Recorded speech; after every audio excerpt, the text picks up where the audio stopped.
What's going on, everybody? Welcome into the Blazers Uprise post-game show. Tonight, we had a lot of action as the Blazers fall to the Miami Heat 115-109. You have Kyle Lowry getting ejected in the first half. You have a Jusuf Nurkic-Tyler Herro fight in the second half. You have Anthony Simons having another good game. Norman Powell has a good second half, but Max Strus leads the Miami Heat to the win tonight. This, for a game that was kind of boring in the first half, became extremely interesting in the second half as Anthony Simons got hot, had 18 points in the third quarter, and then you have some action at the end of that game. The Blazers can't close the deal, but we've started to embrace the tank here. If this is a tanking game, this was a pretty entertaining tanking game. The Blazers basically seemed like they were trying to tank the first half. They had 26 free throw attempts to Miami's 7, Eric, and we're down 11 at halftime. Their shooting numbers were horrible in the first half. They got hot in the third quarter to bring it back, but this was just a game that looked real bad in the first half, and then the second half, the Blazers played a lot better offensively, could still not really figure it out defensively against a shorthanded Miami team without Jimmy Butler, Bam Adebayo, and then without Kyle Lowry most of the game, but still became an interesting game. As far as Nance's injury, hopefully it's not serious. He ended up exiting this game with a knee injury, so we'll discuss it when we have an update. You can let us know in chat if there is an update. Don't troll or anything, because I don't want to be checking Twitter every 3 minutes because somebody says something. But we will talk about it once there's an update on that end. Eric, how's your day going? What are your thoughts on this game? Yeah, I'm kind of right there with you. I'm liking the tank. I like that. Watford got some extended run tonight. That was kind of nice to see. I like that Simons, after struggling to get many shot attempts in the first half, had a really nice second half, and looks like his game overall was really good when you look at the final numbers, at least. And then you had some really questionable things happen. The Lowry ejection was just ridiculous. It looked like he was just tossing the ball to the ref. I don't know why he got tossed for that, but or he got a tee, one of his tees for that. So I thought that was kind of BS, and I was, I find myself torn between like wanting certain players to do well, like Ant, Nas, and Watford, players like that, and not really caring if we win because of anyone other than them. But if they lead us to a victory, I'm cool with it. If it's anyone else at this point, I'm just kind of like, eh. I had a tweet during this game, man, and I said, good plays are good plays, right?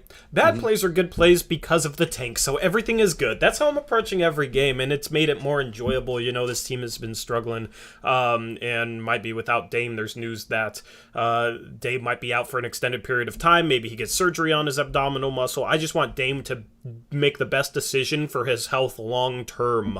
And obviously this situation is not resolving itself, so maybe they need to try something a little bit more drastic in order to treat the abdominal injury he's been dealing with. And obviously without Dame, you still got some talent on this team, but it's not necessarily a good team. But Anthony Simons has stepped up. I mean, the past 2 games, he has a combined 71 points. He's averaging 35.5 points per game in the last 2 games, and he's doing it somewhat efficiently. And he was seeing Damian Lillard defense tonight there after he got hot in the third quarter. They were trapping him. They were sending 2 his way. So he was getting that sort of treatment. So this is just part of the growing curve. If Dame's out for an extended period of time, Anthony Simons is going to get a taste of what it feels like to be maybe the number 1 guy. It'll help when he has CJ back. Hopefully CJ's back soon. But, I mean, you could tell Eric Spoelstra called a timeout after Anthony hit 3 threes in a row. The Heat were dropping on him, and I tweeted out it was silly that they were dropping on him and expect an adjustment coming out of that timeout. And they adjusted. Anthony Simons shortly after got subbed out of the game, and then it seemed like we could never really keep up the momentum that we got in that third quarter behind Anthony and the way he shot the ball.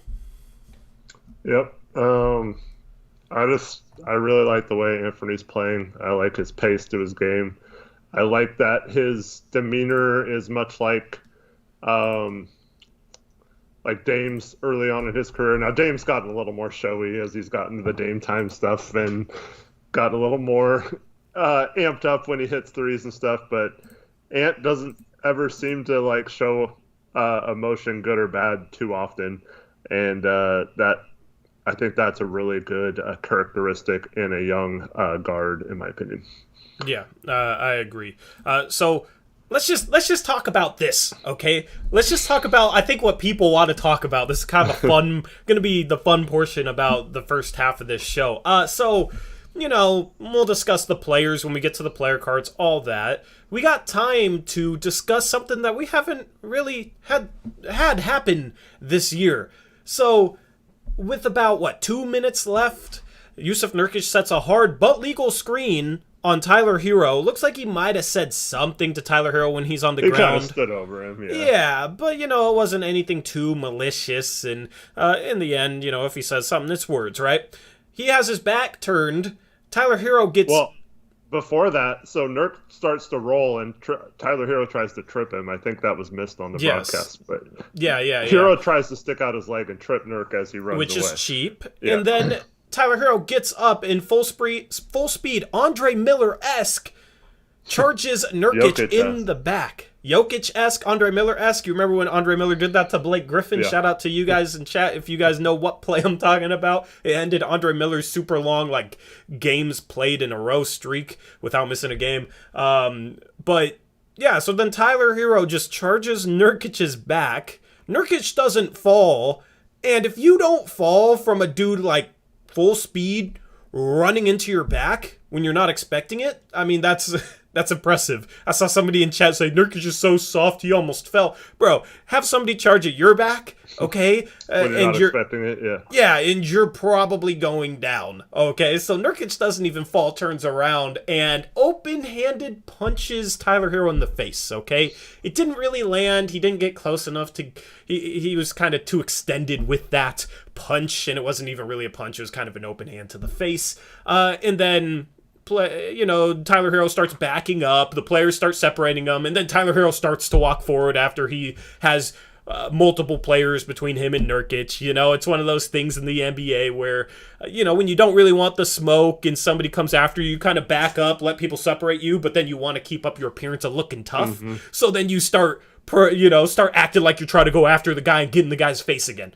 Okay, that's what Tyler Herro did. He did not want that smoke. I'll just say this right now. If they let those guys just maybe make a circle around the half court circle, right? And then, that's a little ring, and then let those guys go at it. Tyler Herro does not want that smoke. He is lucky.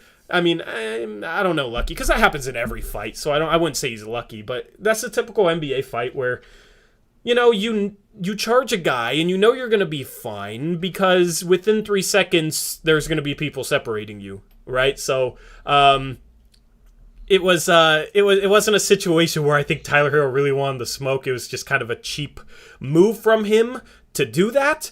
I wish Nurkic knocked him out. Well, as Reese mentioned in chat, Martin saved Herro there because Martin full on runs in between and gives Nurk a shoulder, preventing his momentum from going into that hit to the face. So shout out to Martin for saving Herro's life there. But yeah, it's a case where, normally if we're in the middle of fighting for a top playoff seed or whatever, I might get kind of upset if a player reacts to that instead of letting it go and let Herro be the one punished there. But I really don't care this year. Get suspended for all I care. I don't really. It doesn't really bother me. And that's part of it, man. I wanted to see Nurkic go after him and get a big suspension after. I don't know. I'm not trying to sit here and say I support NBA players getting in brawls like it's hockey. You know what I mean? But there's so many soft and fake fights that. Seeing, a couple punches thrown is always, I don't know, it's entertaining, to be honest, and especially in a season that's looking lost. The Blazers are now 14-23 after this loss. To see Nurkic versus Tyler Herro would have been very interesting because Nurkic has the upper hand, but Tyler Herro's the one who escalated it. right? So I wanted to see that happen. I wanted to see Nurkic get a couple shots in, you know. If you're Tyler Herro, you're asking for it with charging a dude in the back, blindsiding him like that after you tried to trip him. So you're basically begging for it at that point. I would have loved to have seen Nurkic been able to get a couple shots off on Tyler Herro. And if he did, sure, the suspension's longer, but, you know, if you're somebody who embraces the tank, that's not a bad thing, right? So it's the best of both worlds. More Watford minutes. You know, Watford might be starting at that point because who knows what happened with Larry Nance. Hopefully it's not serious with him. But yeah, it would have been fun to really break down more action from that fight. Yeah. I lost my train of thought because of chat. Yeah, I know. I see your comment, and I see the comment above, man. Anybody talking about Nurkic being soft or being anything like that would not. If you saw him on a street and like he says something to you, you would just tilt your head down and like walk away and just pretend like it didn't happen. None of you in chat could beat Jusuf Nurkic in a fight. Okay, I'm just going to say that right now. Okay, unless you train MMA or boxing or whatever, I don't think any of you can beat Jusuf Nurkic in a fight. I couldn't beat Jusuf Nurkic in a fight. I'm sorry, Eric, you're a big dude, Eric. I don't think you could necessarily beat Jusuf Nurkic in a fight. And you're 6'6", and you're a big guy. So, I don't know. It's funny how people will call in here and call him soft, and it's like you would not want that smoke either. I don't know if you saw the video of Trae Young after the last game. But, with the fan? Yeah. Yeah, he walked off and some stupid fan was calling him a little B word and he's like, come down here then or whatever, and the fan just like walked away. It's like, dude yeah. Come say that to my face. He's like walking away. It's so dumb. I mean, if you're the fan, you just sit there, come up here. Yeah. Right? Like, I don't know. But anyways, Devin has a great point, and this is my feelings too. When you're playing basketball, like fouls happen, hard fouls happen, like that screen. I mean, I'm sure Tyler felt like that was a dirty screen, even though it wasn't necessarily. It seemed clean to me as just very hard screen, and Nurkic, like we talked about, is a very big man. But like the dirty stuff, like you can't let that go when you're playing basketball. Like, and that drives me crazy.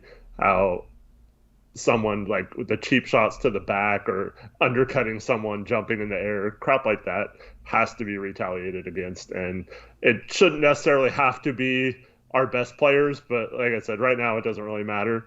But in that instance, like if this was an important possession or important stretch of games and we couldn't get one of our starters suspended, there needs to be someone else that steps up and retaliates for Nurkic in that case. I just don't think, looking back at the play, not many people realized what was going on until Nurk was already in Herro's face. So, yeah, but I just don't agree with that for saying Nurk is soft for retaliating, because I mean, that was a dirty play. So, yep. I love how this has become, a fight breakdown post-game stream. I've talked about, if we're going to tank for the rest of the season, how can we come up with ways to keep things fresh and entertaining? Well, Jusuf Nurkic and Tyler Herro did that for us. Shout out to Dro with a $2 dono. He says Nurkic would crucify Herro. Appreciate the $2 dono, Dro, as always. And then shout out Cal Wilson, $2 dono. He says, my God, Nurk chokeslams Herro through a table. Sounds like Kyle Wilson wanted some WWE stuff. Can't blame him. Appreciate the $2 dono, Kyle Wilson. Yeah, I mean, overall, though, this team played with an edge tonight, played hard, and Robert Covington's diving on the floor multiple times throughout this game, and it was like, oh, now Robert Covington is going to hustle. You know what I mean? It's like, where has this been all year? Blown by several times. Well, okay, the problem is with him on the ball, the dude doesn't play in a freaking stance, and it doesn't make sense. If you notice, he'll just be standing straight up, and then somebody will start to drive, and he takes the time to, like, sink into a stance so he can try and keep up, and at that point, it's too late. It's like, why aren't you defending in a freaking stance? Because then you get deflections. God, it doesn't make sense, man. Like, that, yeah, so if he just got in a stance, he would at least have a chance on the ball against some shorter, quicker guys, but he just doesn't even get in a stance. But he was diving on the floor, you know what I mean? Like, not getting a stance on the ball is a bad habit, but while you might have some bad habits, you can control your energy. And I felt like this team played really hard tonight, and that was enjoyable to watch, right? Like, if the team's trash, and I don't really care if we win or lose, and the team's playing hard, I mean, what am I gonna come on here and complain about? You know, I'm happy with that. I can enjoy a game like that, and I thought this team played pretty hard tonight. Yeah, I thought the effort was pretty good. Our defense is still a joke, and I still absolutely feel like we don't box out. We don't do a lot of the little things hustle wise. I mean, diving on the loose balls is one thing, but not missing a bunch of box outs leading to you having to dive on the floor, stuff like that is kind of fake hustle in my book. In your book. But it's just I thought overall effort level is good, and I especially like the effort level on the players I care about. Yeah. What other do you have many takeaways from this game outside of that? This is going to be harder as we go along if we continue to lose and play guys that aren't in the regular rotation.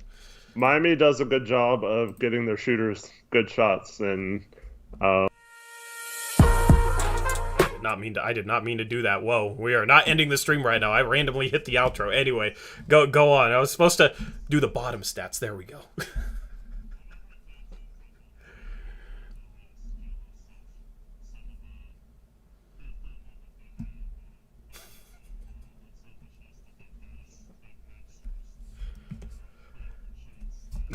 Why are you muted? Why are you... Oh, my goodness. Everything's happening right now. Anyway, Eric, I'm so sorry. God. You're going to have to say this. Third time. You're going to have to do it for a third time. I don't know. I don't know what's going on. You're unmuted now. All right. Okay. Well, I was just saying, sorry for the technical thing. I find myself wishing and being jealous of teams like Golden State and Miami when we play them on their off-ball movements and the way they get shooters, and guys like Max Strus can become the best player in a game because of all the nice action they have off ball for him and stuff like that. And that's just something we've been begging for this Blazers team. But as we'll get to in Brant's breakdown, we have some very stagnant plays that just boggle my mind how we're still playing like that and not trying to get some of our shooters involved, or that when Ant hits a few threes, it's like if you can't break down a three and hit the Dame 30-foot shot or whatever, like it's like we don't run him off ball or whatever to get him another shot in there or another clean look, or to get the defense like off ball focused on him. It's always on ball pick and roll or break a guy down isolation, and if he doesn't score out of that, then our possession's wasted. So so it's just kind of frustrating watching teams like that be able to move, and they didn't have any of their top players, especially once Lowry went out. Yeah. So, it's just frustrating that a team like that can still run really nice sets and still play good enough defense to win a game like this, and we can't seem to do that. Yeah, I agree. They do a good job of getting their players in good spots, and that's part of the reason why I think they're really good at developing some unheralded guys. So, it's putting them in spots where they can succeed, where their strengths will be magnified, their weaknesses will be minimized, right? And then in practice and film sessions, you work on players with their weaknesses so that they can improve upon those. That's how you develop young players in the league. And Eric Spoelstra of Miami does a really good job of that. Max Strus was able to get clean looks, and it wasn't a situation where he had to create them all off the dribble, because he's really not that type of guy. So, in a game where Tyler Herro might have been their best offensive player that really stayed, played the whole game because Kyle Lowry got ejected. Tyler Herro was only, where's his shooting numbers? He was 5 for 23. He was probably a little triggered because he couldn't make a freaking shot.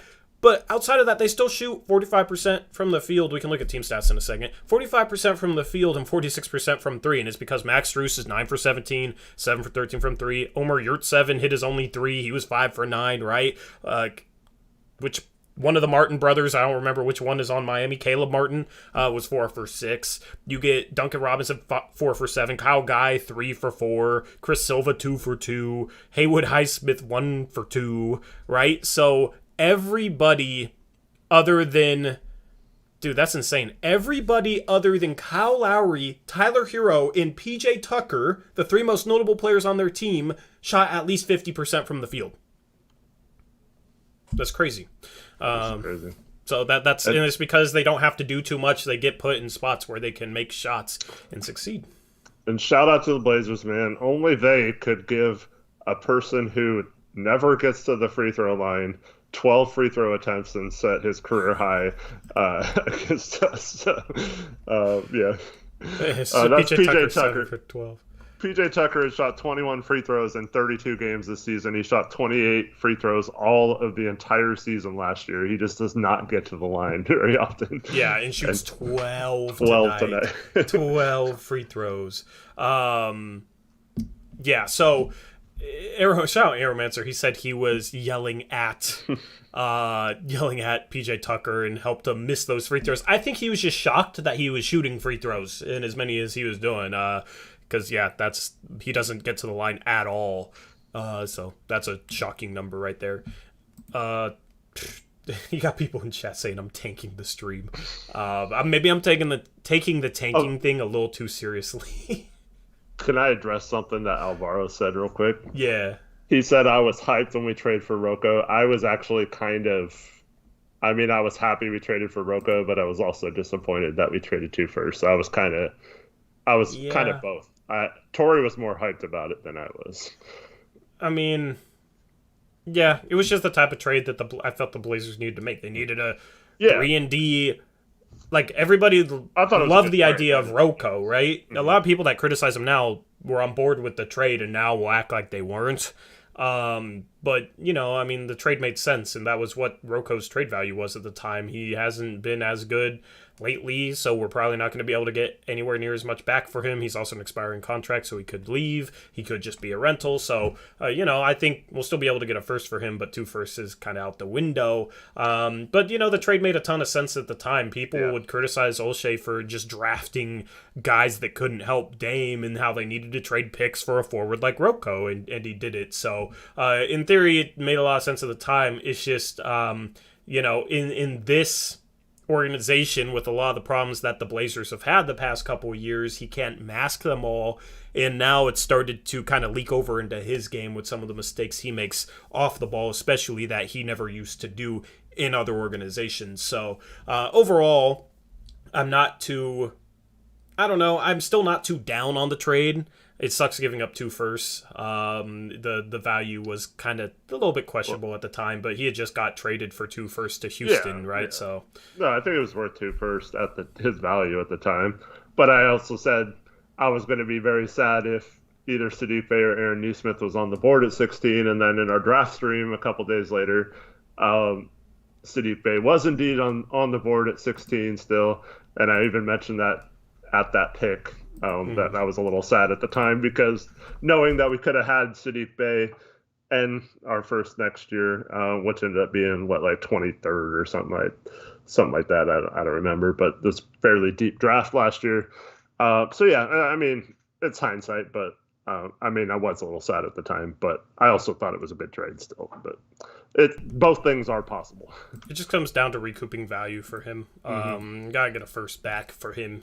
He at this point pretty much has to be traded, but that's a whole another conversation for a different time. Let's look at the team stats, and then we'll hop into your breakdown, Eric. I'll let you take the charge. You fixed the slide. Good job. Yeah. So it was a very simple fix that I should have caught beforehand. My audio mixer mic, it wasn't muted, but then I have like another area where my mic's listed, and I had it like hidden for whatever reason. So I didn't realize that. We're good to go now. Anyway, team stats, Eric. I'll let you just handle this slide while I get your breakdown ready. I thought the 14 offensive rebounds by Miami were killer. They almost all. I wonder what their second chance points were in this game because it felt like they all led to a basket pretty much. Um, and then yeah, just the 29 assists by them to only 18 for us. When we play mostly isolation ball, that's what happens. And yeah, we kind of got saved by only having 6 turnovers. So that was nice to not turn the ball over much, but just got to have better ball movement and shot well from 3, but they shot even better. Shot well from 2, but they shot just as well. Actually, we didn't shoot well for 2, but 18 of 40, I guess, is not great. But we. That's 45%. That's that's not all great. Right. That's below average. Yeah. But yeah, it's just like whatever we did tonight, I just felt like they were a little better. Yeah. I mean, that's the thing is I feel like if we could have gotten Ant some quality looks off the ball after he got hot, he could have had another 40-point game. And I was disappointed in how we kind of, I don't know. And this has been a problem with Dame for years. The thing is, Dame is just so insanely talented. He'll make a bunch of insanely difficult shots off the dribble, and for as good as Anthony's looked the past couple games, I'm still not, expecting that from him. It's hard to even expect that from anybody, the types of shots that Dame hits. So, it's frustrating because we've wanted the ability to get our guards some quality looks when there's a bunch of defensive attention being paid towards them, and we still struggle. With that. So that is definitely an area of improvement long term that I'm hopeful Chauncey can finally figure out. Mm-hmm. So yeah, hopefully. And then just I felt there's one in Brandt's breakdown, so I'll show you guys what I mean. But like, I just feel like there's so many times giving up on defensive possessions. It's like players just take themselves out of the play for no reason, and it's been driving me crazy all season. It's been driving me crazy for 3 years now, and I just don't understand why NBA players are being allowed to be this lackadaisical on the basketball court. Yeah, I agree with that. All right, I will have your breakdown ready to go in about 30 seconds. I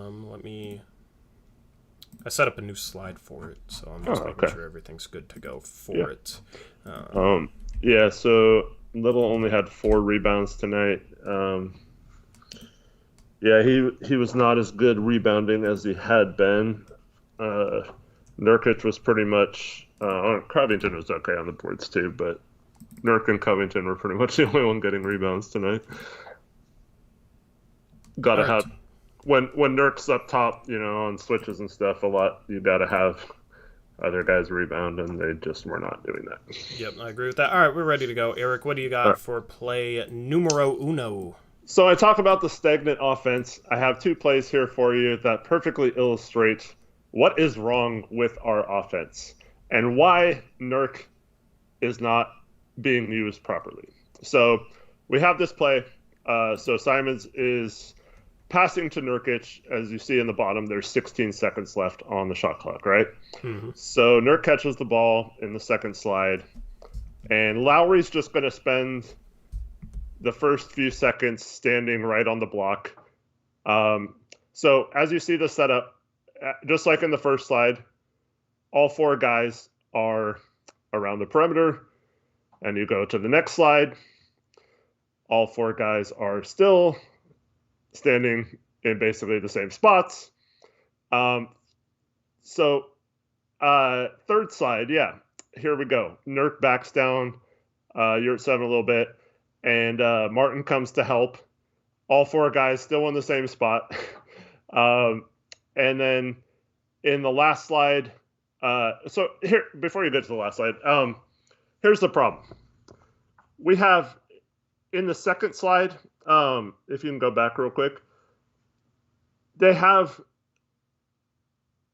no reason why Lowry should be able to stand there and we don't have someone open. And this is the problem with the Blazers offense. Like, we have a 4-on-3 advantage with everyone else right now, and we're letting them guard 4 players with 3 guys. And that just can't happen. Someone needs to cut, someone needs to move, someone needs to set a screen or something, do something. Like, if Nance goes and sets a back screen on Tucker right here, maybe Norm gets an open 3 in the corner. Or Nance just dives down and gets Tucker's attention and he has to come in. And then all of a sudden you have Lowry and Tucker guarding Nance, and you have 2 guys guarding 3 in that situation. So as we get to the last slide, Nurk has no options to pass except for to kick it out to Nance, or to Nas in this situation, and Nas has to shoot a contested 3. And basically no one really moves on the play. I mean, Nance is trying to set a screen down here for Norm. Well, once the pass comes, but would like to see it earlier. This is 7 seconds later, and no one has moved until this point. So it's just, we're just standing around hoping Nurk scores in the post. Whereas if we had a play or some sort of action or some sort of way to have an option for Nurk to pass to, he's a good passer, to where we can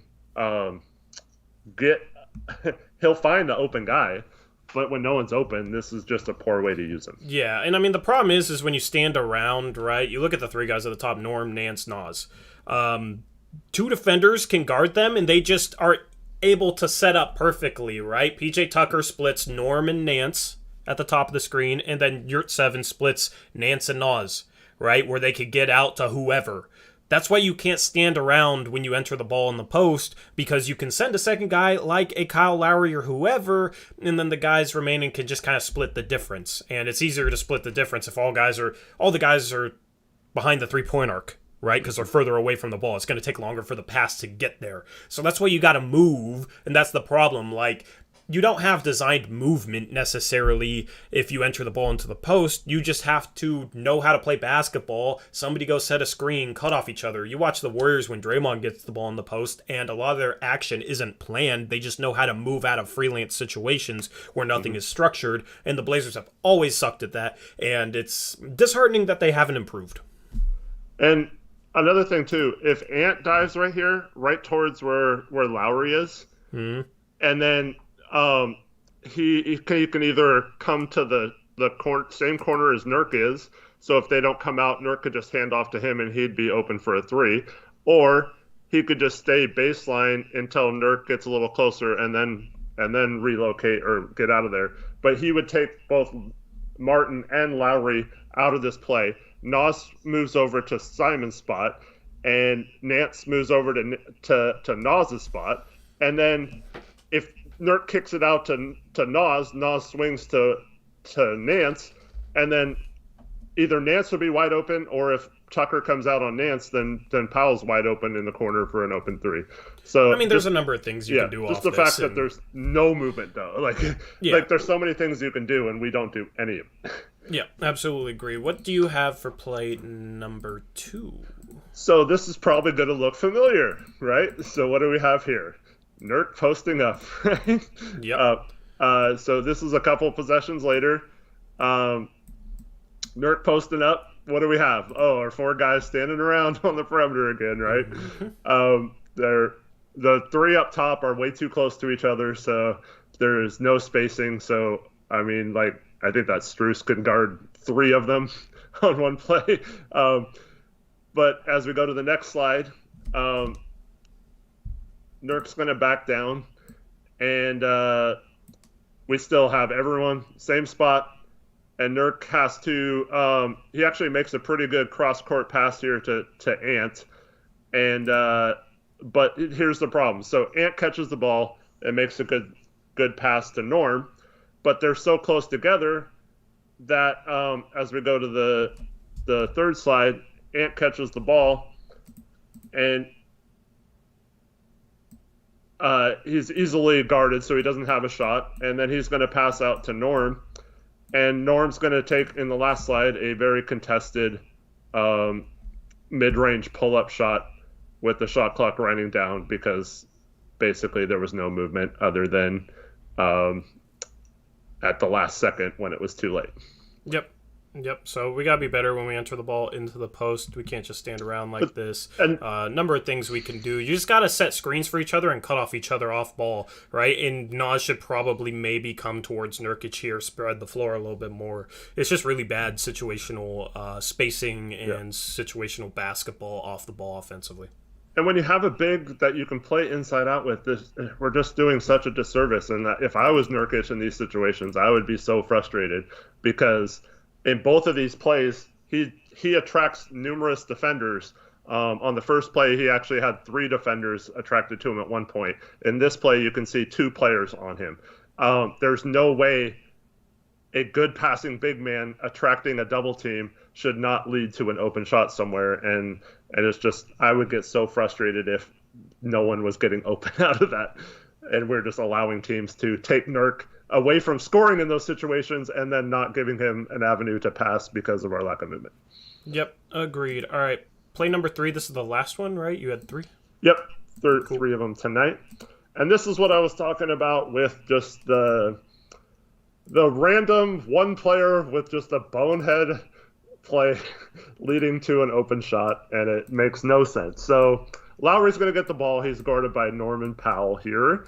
And Yurtseven's going to come set a screen for him.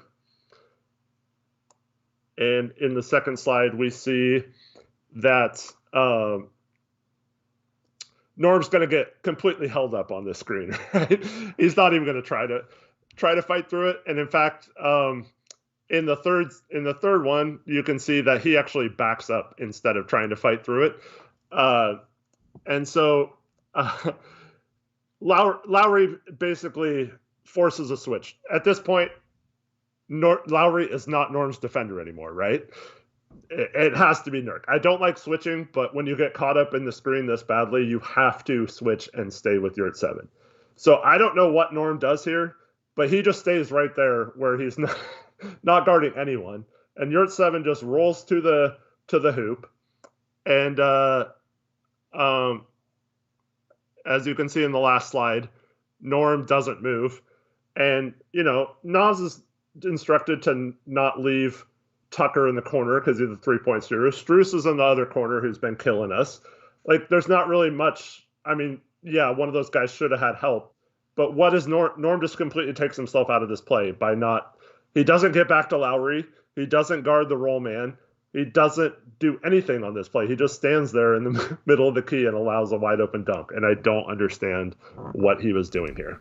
And it's not just Norm, and this play particular picks on him, but this happens like all the time to the Blazers where the other 4 players are playing decent defense and someone else just gives up an open shot because they decided to not play defense that possession. The problem is we brought in Norm as like a guy with championship experience who's not supposed to do this type of stuff. Mm-hmm. And he does this type of stuff way too much, right? Like, fight through the screen, call your big backer, switch. At this point, you probably got to switch.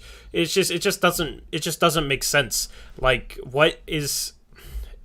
I can understand if you're like trying to maybe fight over and can't get over in time, and then Nurkic goes back to his guy and you're maybe not in front and Lowry drives, right? I can understand if you're like trying to do something and you don't necessarily execute it well. When you're essentially not trying to do anything, like he's not trying to do any, like, what is he trying to do? That's the type of mistakes that just drive me crazy, and that's the type of mistakes that are disheartening for everyone else on the court who might have done their jobs, is when one guy is just head in the clouds defensively, and that's been the team pretty much the entire year. It's not just Norm, but Norm does this type of stuff way too much. Mm-hmm. So Chris will try and explain it away and say Norm was just taking a breather mid-play. Not excusable, man. Not excusable. Even for you, Chris, as our resident Norman Powell super fan. Yeah, Norm has to be better. This team has to be better than this. Yeah, for sure. So, alrighty. There was Brant's breakdown. I will... let's jump into the player cards. Let me get the new set of player cards here. Unfortunately, 10-day guys... 10-day contracts have run out, so no more Jaron Cumberland, no more Cameron McGriff, no more Brandon Williams. Reggie Perry, isn't he still on the team? I think technically, yes. Yeah, so I assume he was on the bench today, but he didn't end up playing. Watford getting minutes over him makes sense. But yeah, let's jump into the cards. Everybody that played tonight is on the normal roster. All right, so we're gonna start off just like we started off last post-game stream with Ant, because he was phenomenal tonight. He actually finished with 28 points. 7 assists, 9 for 17 from the field. He was 5 for 10 from 3 and 5 for 5 from the free throw line. Had 7 assists as well. Is this an old game? Is this the right graphics, Chris? Did you really mess up or did I mess up? 9 of 17 and 5 of 10 from 3 this is tonight. an old game. Let's see. No, the field goal, the right side's right. But no, he had 7 assists tonight. No, I mean, the right side is right, the left side isn't. Yeah. Okay. I don't know what happened with this one. Yeah. He only had 1 rebound. Oh, I see what he did. He put Norm's points, rebounds, assist for Simons. Did he? Okay. Yeah. Okay. So, yeah. Because Norm had 26, 3, and 1. Okay. So wait, for Norm, does he have the opposite then, or is it the same? Oh no, it's I don't know why it's showing trended next. Okay, so for Norm, it's also the same. So that's unfortunate. All good, Chris. Yeah. So Simons, field goals 9 for 17, 3-point, 5 for 10, free throw 5 for 5. He had 7 assists and 28 points only, and I'm checking ESPN to make sure, only 1 turnover. So 7 assists, 1 turnover, efficient scoring night, 28 points on 17 shots, gets to the line 5 times. That's pretty good for Anthony's standard. He's kind of figured out how to get to the free throw line a little bit more. I wish CJ McCollum could. Very good performance tonight. Once again, obviously not the 43-point night that he had last game, but still, I mean, 28 points, man. If he was on a bad team playing 36 minutes a game, he would be a 20-point per game scorer, in my opinion. This is the thing. If Dame gets shut down and we're losing a bunch of games, this is going to be one of the reasons to still watch this team. This is going to be one of the exciting things to talk about as the season progresses, is watching Anthony Simons blossom. Yeah, I'm all for it. Very quiet first half. And then, blew up in the second half. I found myself wanting him to shoot a little more than he did. Not the contested shots, but, trying to drive and stuff. I thought he had some really nice moves today and some good finishes. I just really like how he's played after. Just a few games ago, we were talking about how he was slumping, and then he gets thrust into the starting lineup. And I feel like he just changed his mindset a little bit, and he's attacking a lot more. And it's coming up all good for him right now. Yep, agreed. Let's move on to Norm. 7 for 18 from the field. He struggled in the first half, went on a good run there the second half, finished the game 1 for 4, so it was kind of, a good stretch sandwiched by some stretches where he forced a couple of looks. He got to the line 10 times, so it made for an efficient night overall, 26 points on 18 shots. Playmaking department, only 1 assist in 40 minutes is not good. He seemed to really kind of hunt his own shot tonight, and, it was fine because he was efficient enough. Would have liked to have seen him, pass the ball out a couple of situations where he had teammates open. I really caught myself thinking that he was getting a little bit too much tunnel vision throughout this game. You broke down a mistake. What'd you think of Norm's game? I thought he was really good in stretches of this game, and then I thought he was kind of disappeared in some parts of it, which is kind of common. But overall, I guess it was a decent game. Just wish he was a little more consistent with the energy. But at the same time, when he's playing 40 minutes fairly often, it's hard to necessarily not take plays off at least some points during the game. So, but yeah, I just wish if he had the kind of attacking mentality, but maybe played a little less minutes, I think maybe some of his deficiencies would be hidden. But overall, I think when he plays major minutes, it's just he takes too many plays off. Um, but yeah, you look at his stats after every game, and they're usually decent. He's usually pretty efficient and stuff. So not too bad of a game from him. Just find myself needing more from him in some of these games. Yeah, I agree. With that, he had a really good performance the game before last. I was hoping he was kind of breaking out of a slump because he did struggle shooting the ball over the second half of December. I don't know if that's the case. I mean, 3 for 7 from 3 is fine. Getting to the line, he can do that. It's just the 4 for 11 from 2 is not too good. Let's move on and talk about Jusuf. We got the Gold Gloves icon up there, Eric, because Nurkic is a fighter. Golden Gloves. Nurkic was 5 for 5 from 2. Would have been nice if we could have made it a little bit easier on him in the post, because when he got shots up, he finished. 0 for 2 from 3. Those are the only 2 shots he missed. 4 for 6 from the free throw line. That's the thing with those breakdowns, is like you're allowing teams to double him without giving him an option to pass, and it just makes life harder on him. There was a lot of mismatches tonight. And Romp, who's runs his own YouTube channel and is a Sixers fan, messaged me at halftime. He's like, do the Blazers not realize that they're getting some mismatches on Nurkic? I guess he was watching this game and felt like they weren't feeding Nurkic enough when he got mismatches. And I just think overall, he has a good game, statistically efficient night, 14 points, 13 boards, couple steals and assists, played 33 minutes. But, I felt like he could have had a much bigger game tonight. Yep. And the assist thing, like I broke down for you guys, it's frustrating that he doesn't have anyone to pass to. He's a willing passer. He wants to pass.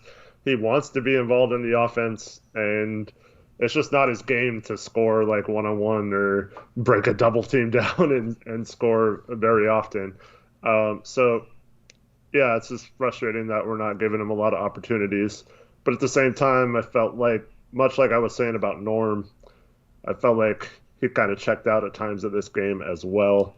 But then you look at his overall stat line, and it's pretty good, 14 and 13.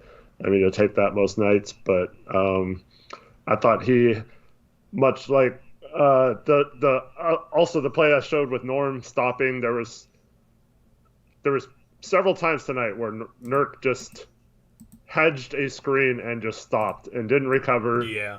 And didn't pressure the ball either, and it was kind of like what Cody Zeller was doing a lot this year when he was struggling defensively. But with Cody's, it wasn't because he wasn't like trying, or it wasn't like a lack of effort.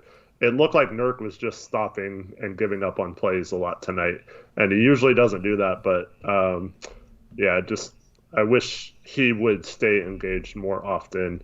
And he probably put up some monster numbers, and he's going to have an opportunity to put up big numbers if Dame and CJ continue to miss games. So just like to see him try to dominate a little more. Yeah, I agree with that. Let's move on and talk about Nas. He did not have as good of a game as he did last game. 4 for 12 from the field, missed a couple box outs, a couple rebounds, 3 assists. You like to see that, though. But, this is some of the inconsistency you're going to get with a 21-year-old. Mm-hmm. What'd you think of Nas? Yeah, he struggled shooting today. I don't like Nas in a half-court offense that doesn't have much movement, right? And that's still going to be my issue until we get him coming off screens. Like one game, it's probably like 10 games ago, we ran a curl screen out of a timeout for him around he caught the ball at the free throw line and just rose up and easily made a 15-foot jumper with no one on him. And I haven't really seen much action for him off ball since then. It's just spot up and hit a 3 or try to drive into traffic and maybe throw up some awkward looking shot that goes in, or, dunking on a fast break or getting by someone. Of course you can do that. But I want him to play 34 minutes. I'm glad. I'm all for Ant and Nas getting as many minutes as they can handle the rest of the season and learning on the floor. I just wish we would use his skill set a little better, just like with Nurkic. And yeah, I feel like he could have some monster games coming if he did that, but not a good shooting night tonight. Yep, I agree with all of that. It would be easier for him if we just used him as a cutter, used him as a mover, and then tried to get him some straight line drive opportunities. He's not going to be able to do as much offensively in a stagnant offense. So let's move on and talk about Robert Tank Commander Covington, because he was pretty rough tonight. 10 points, 9 boards. No assists. He did have a really nice pass to Larry Nance. I'll give him credit for that quick pass. That was a good ball movement on that play. I think Nance got fouled. But 3 for 9 from the field, 2 for 6 from 3. Felt like he was 0 for 6 from 3, if I'm being quite honest with you. Well, no, he made one like after we were down 14 or something at the end. So, in true Tank Commander fashion, you suck when you need to suck on the court, but then you make your overall stats. You have 10 points and 9 boards, so it doesn't look like you are tanking. It looks like you had a decent game and it was someone else's fault. But he had the perfect tanking night tonight, and that's why he gets the tank badge there in the upper corner, because he was like pretty bad in stretches of this game when we actually had a chance to win. And then we got down double digits, and he then made some nice plays. And yeah, so like I said, I don't mind that, I guess, out of certain people.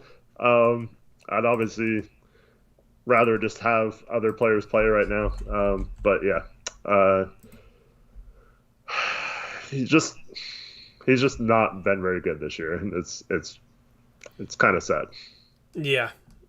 I did see a report today about, like, I don't know who it was from, but it seemed reputable, and they were expecting Robert Covington to be traded and us to be able to fetch a first-round pick back for him. So if we're able to get a first back for him, I'm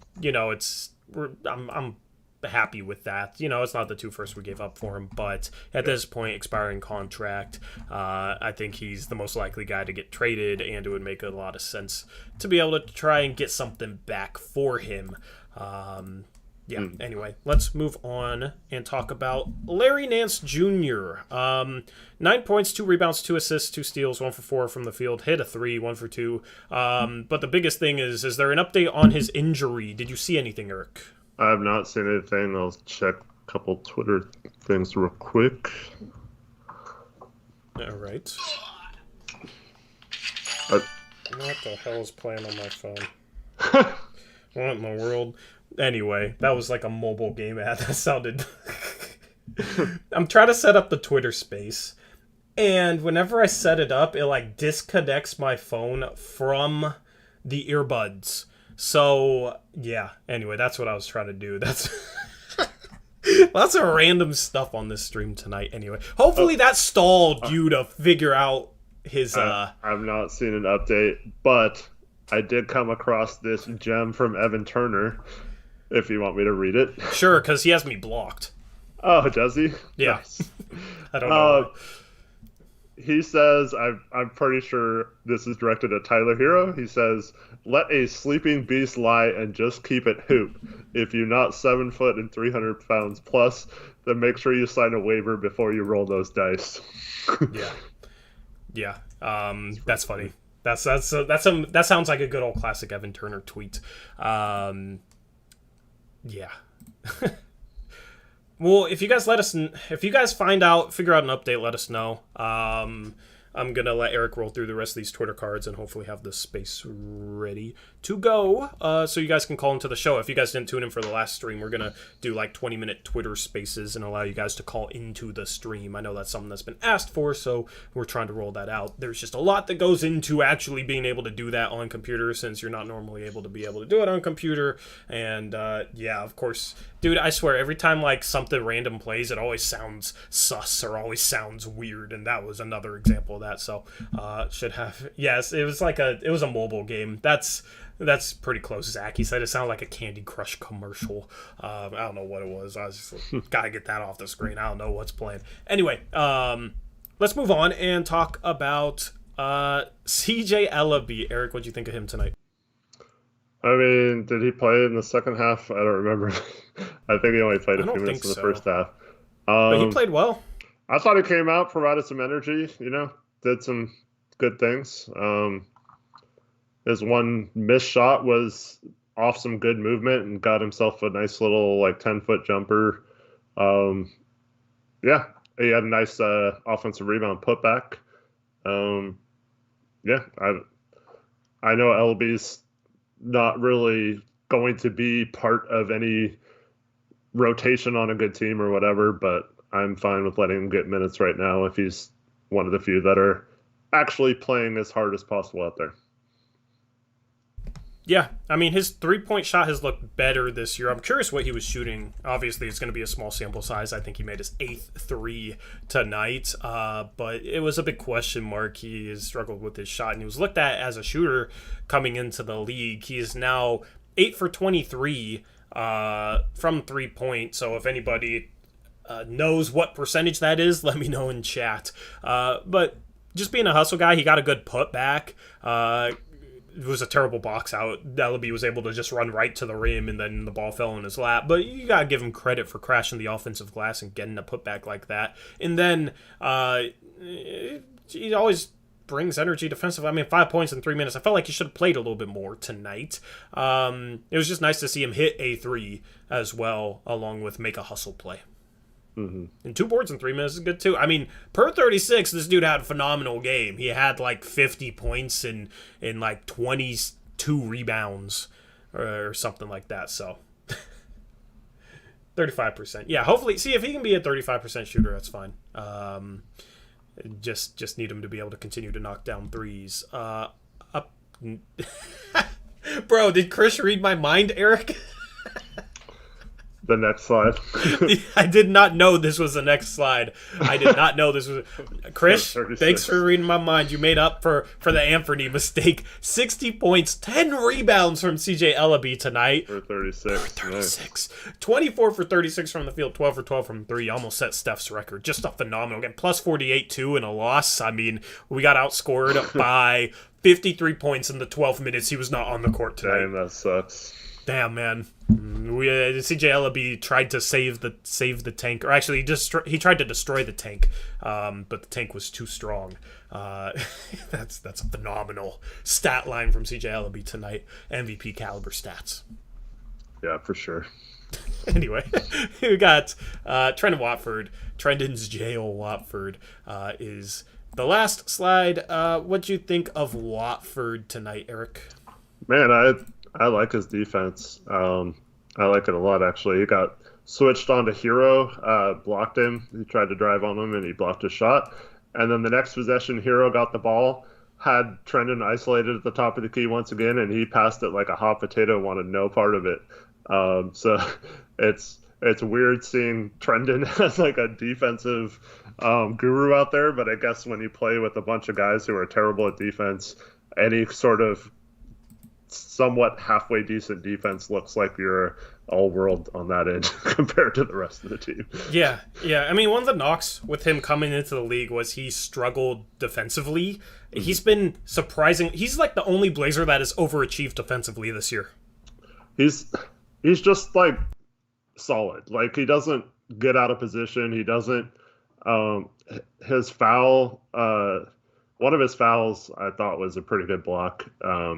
It was pretty good defense, and he's always in the right spot, and he seems to know like what to do on that end, and that's half the battle is just knowing what to do and where to be and to position yourself well. And I feel like he's doing a good job of that. Yeah, the other thing with him is he bricked a layup, right, and then he got blocked on another layup. The other knock of him coming into the league was he just wasn't athletic enough. I would maybe like to see him shed a little bit of weight or just try something to become more athletic, because both those plays are plays where he should be finishing right at the rim. I mean, he's 6'9" and he's finishing below the rim. One got blocked, one he missed because of that. So that's something that he needs to try and figure out, is how to become more athletic in order to keep up in the league. Because I think both his missed shots, his lack of athleticism, maybe vertical jumping ability, kind of showed itself on those misses. So. Mm-hmm. Anyway, that is it for the player cards. We'll have our Twitter space. It's already live. If you want to hop in our Twitter space, you're able to call into the show. Just keep it clean. Try not to cuss. If you cuss, not a big deal, but try not to. And, if somebody cusses, obviously we can't control what they say, so I'm just going to, apologize in advance in case that happens.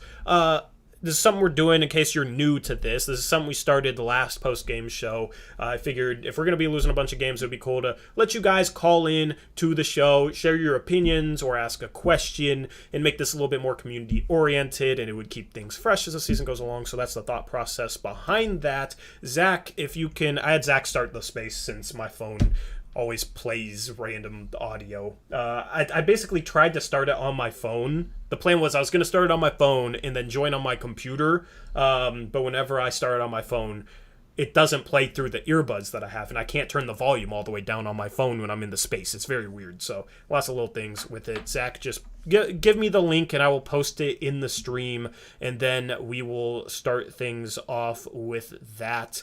If you want to join the space, just go to our channel's Twitter page, at BlazersUpriseYT. There's a link for that Twitter page in the description. All you have to do is go there and click on our profile icon. You can listen to the space on the computer, but, we're going to play all the audio from it, so there's no point to do that. If you want to talk, though, you have to be on your phone in order to talk in the space. I don't know why that's a thing. I'm hopeful that they make it easier on us to run the segment by allowing computer to do it.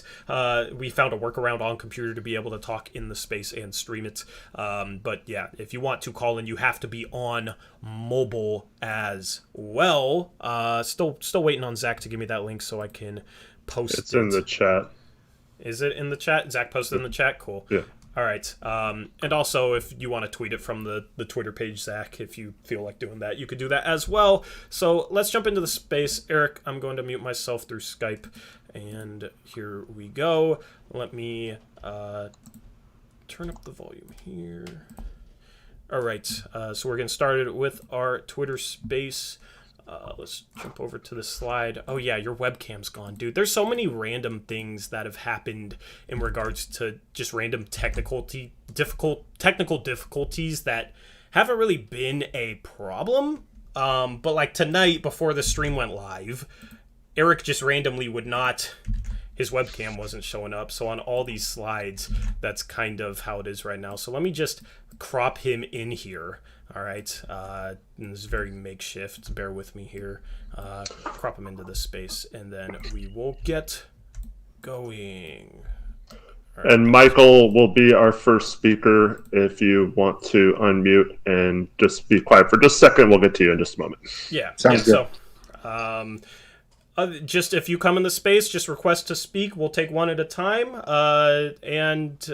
Yeah. Anyway, Michael, welcome to the Blazers Uprise post. Hi, Michael. Show. Hey, guys. Kind of excited to be on. Thank you very much for letting me talk. Yeah, of course. Yeah, no problem, man. Okay. So I guess the biggest thing that's been on my mind since that we're, kind of shaking it up, going for the tank a little bit here, getting excited about it. Mm-hmm. So let's say one of the top 3 picks is an actual, it's happening.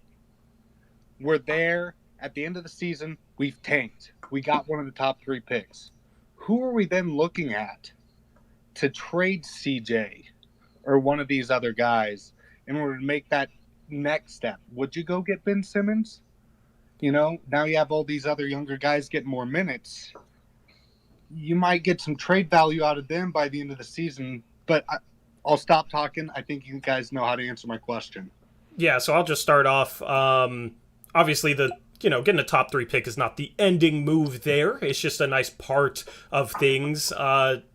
Idealistically, if we're going to tank, you trade Norm, maybe you trade Rocco, you maybe trade Nurkic, and you get back first-round picks that you could then attach to a CJ McCollum in the offseason if CJ's still here to be able to go and get out to be able to go and get a Ben Simmons or maybe a Jaylen Brown comes into play, or maybe a Pascal Siakam is finally truly available from Toronto, and you could go out and make a trade like that without having to use the top 3 or even a top 5 pick if we get it. So you might be able to add a top draft pick along with a Pascal Siakam, and then you're moving forward from there. Obviously have some other guys to replace there, but that's kind of my idea with tanking, is you're trying to get assets that you can have to be able to flip them into something else. You're trying to get draft picks that you can turn into something else. We're not going to be able to trade Rocco in the offseason easily. He's going to be a free agent, so it'd have to be a sign and trade. Those are tricky.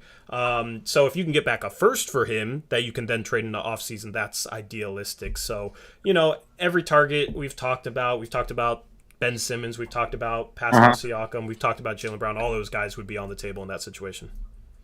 All right. I mean, plain and simple. Oh, go ahead. Sorry.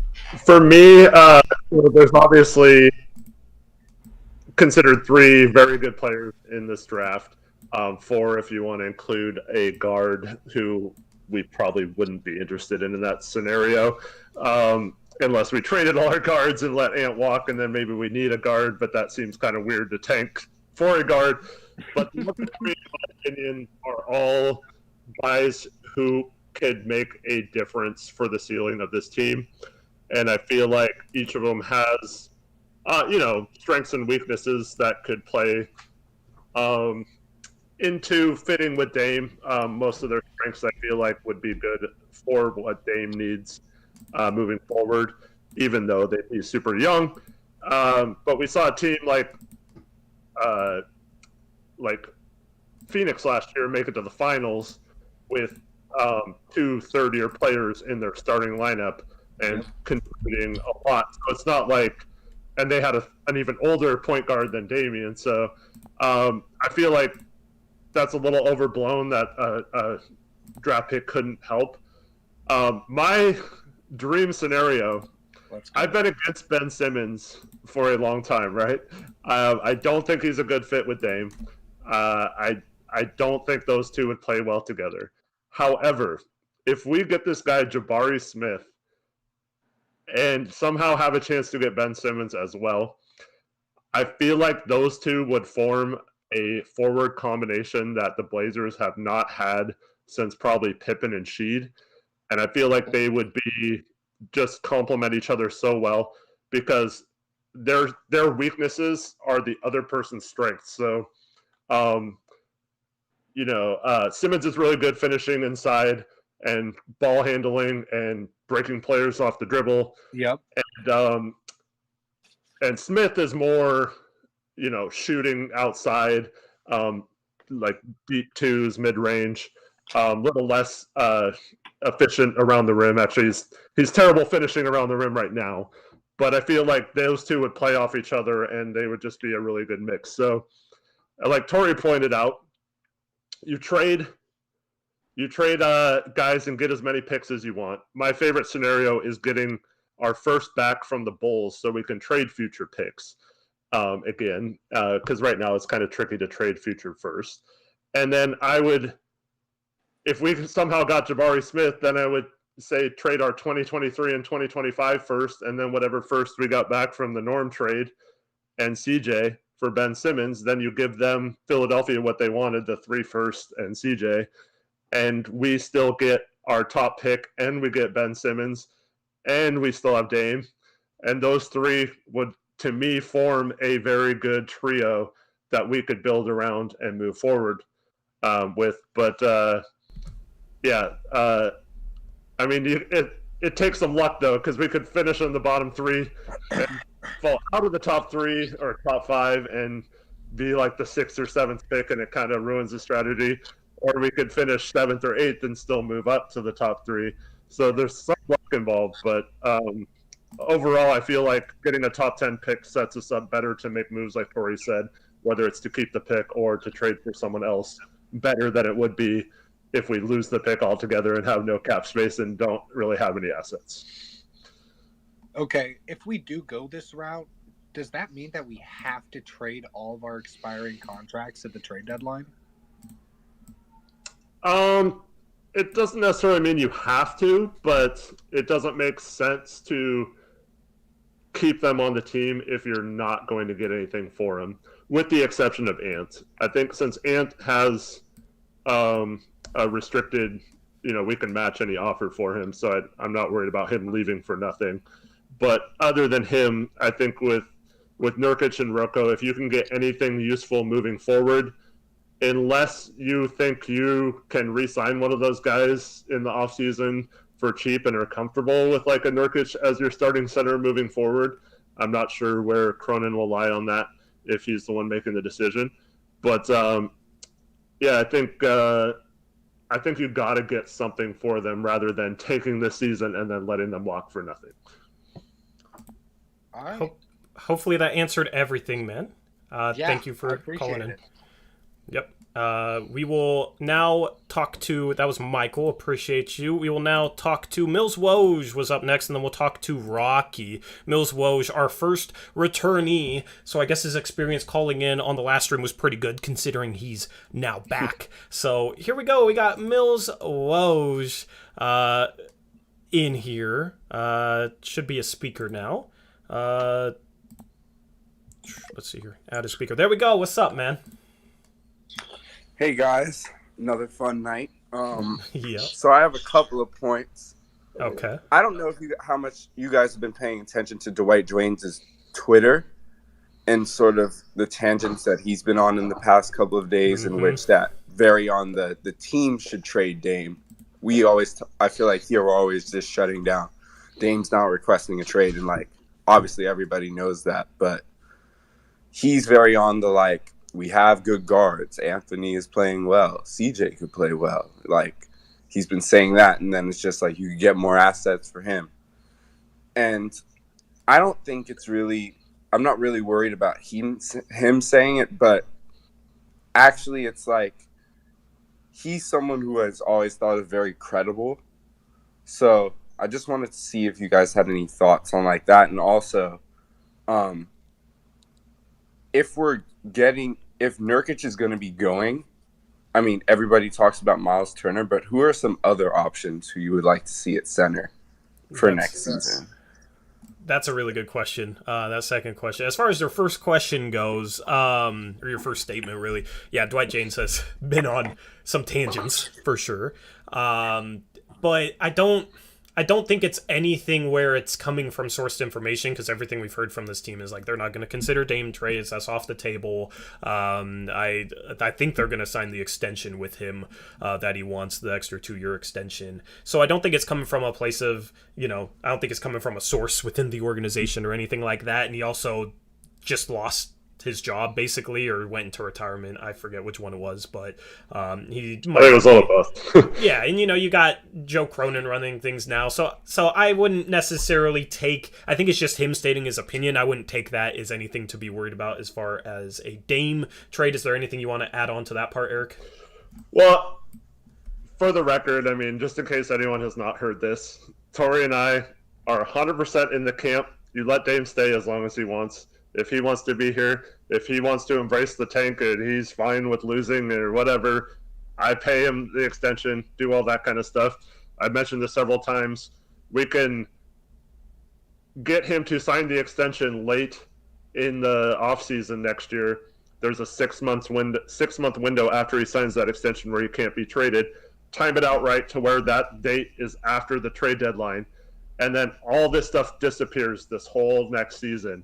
We don't have to worry about one Dame rumor because he can't be traded. So anyone that brought it up would just be like stupid because it can't even happen next year. And that would signify to me that Dame is on board at least for the next year and a half if he agrees to that. And I'm not worried about him leaving. I'm not really worried about this team turning on him either, like from an organizational standpoint. But it does kind of suck to see like the Quicks and the Dwight Janes and multiple media outlets that have benefited greatly from Dame's character and his willingness to speak to the media openly and just being a good, honest dude. And it's kind of disheartening to see some of those guys turn on him to for some perceived value in a trade. Like, who cares what we can get for a trade with him? This guy's one of, if not the best player in franchise history. Let's just let him be a Blazer and be a part of our history. And moving forward, I don't care how much of the salary cap we have to pay him. If he wants to be here, I don't think you try to convince him to stay here through all the bad times and then be like, oh, you know what? You're starting to slow down a little bit. Let's kick you to the curb. I just don't think that's how you treat people. So hopefully that doesn't come to that. It goes beyond a game of asset acquisition or, what can you get, right? Like, that's what that's what a lot of people talk about is, oh, you can get more for Dame.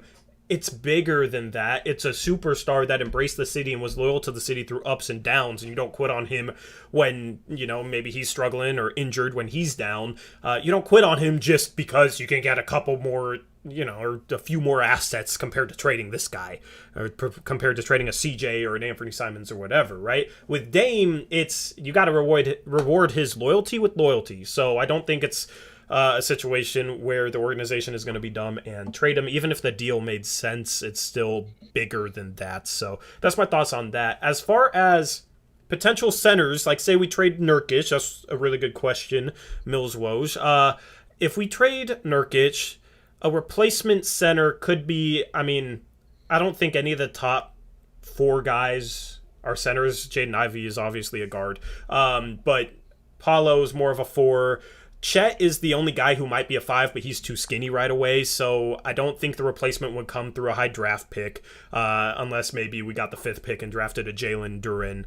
Other than that, the free agency pool isn't that good. You got DeAndre Ayton. If we have a ton of cap space, maybe we give him a max contract to him, but I don't really like that idea. It's funny because Valley Podcast just requested to speak. Those are our Suns fans. We'll get to you. We'll roll through the final 4 that we have calling in right now. But DeAndre Ayton, I guess we could try and pay him a bag, but he's restricted, so Phoenix could match. There's some other lesser names like Tristan Thompson, Derek Favors, Gorgie Chang. Like, all these names are kind of trash, honestly, in terms of a starting center. Andre Drummond. The 2 names for young guys that are going to be one's going to be a restricted free agent, one's going to be unrestricted free agent, but there's 2 names that I would target. The first is maybe Orlando doesn't extend Mo Bamba, depending on what they get in the draft. I think he's going to be hard to get though, but I've always liked him. And then the other name, Isaiah Hartenstein, Reese has been on board with him for a long time, and he would be intriguing. He's improved a lot defensively, so you're probably not going to get a better player than Nurkic, but if you can use whatever you get for Nurkic to help you get better elsewhere, I think it's fine. Yeah, I think there's several examples. I've talked about this over the off season.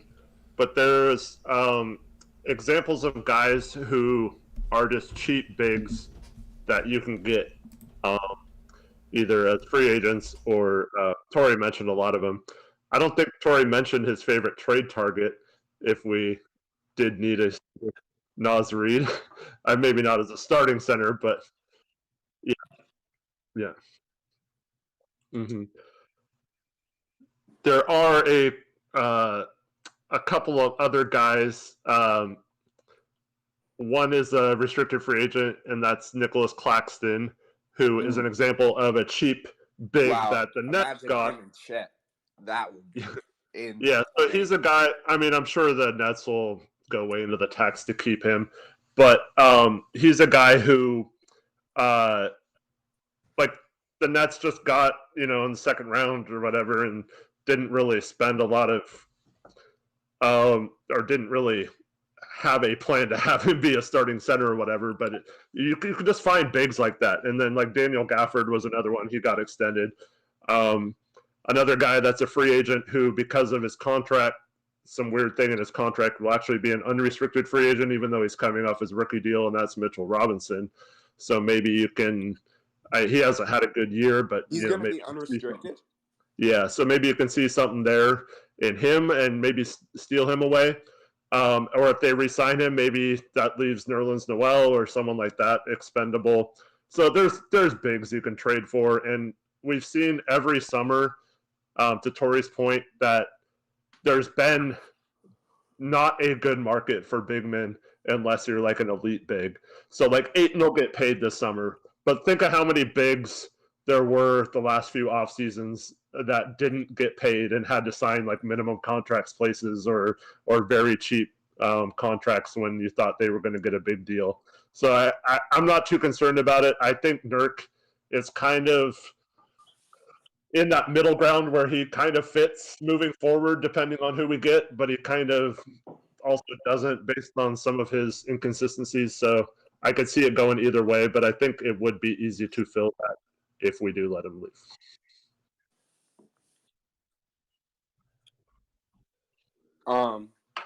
I just like with watching Cleveland, I watch them all the time, especially when they're on before us.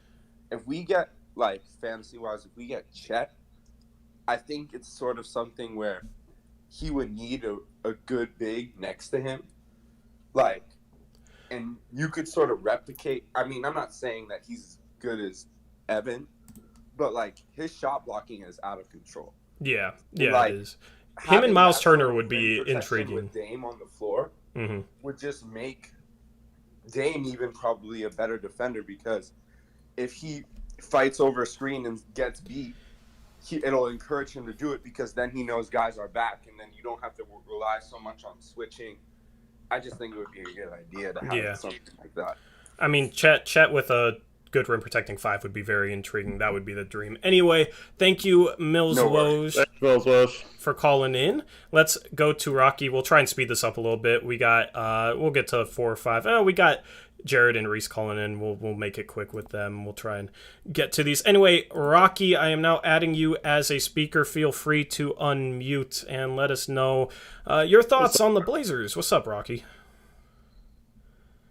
Hit the mic button. Okay, I got it. Yeah, I was switching and texting at the same time. Yeah.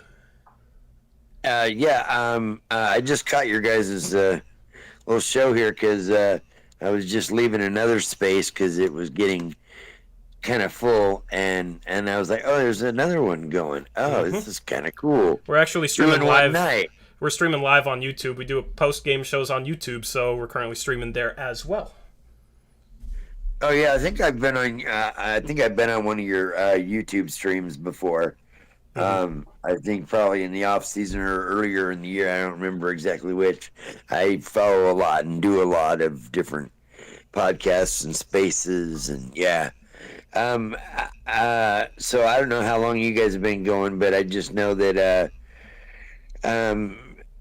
I was wanting to get some different people's perspectives on what they thought about the last minute of action, and if anybody was there besides me, what you guys saw. I was like coming out of the bathroom when all that happened, and I popped in the hall of the club level to see what was going on, and by then PJ Tucker was looking like he was Daryl Dawkins out there shadow boxing nobody by then.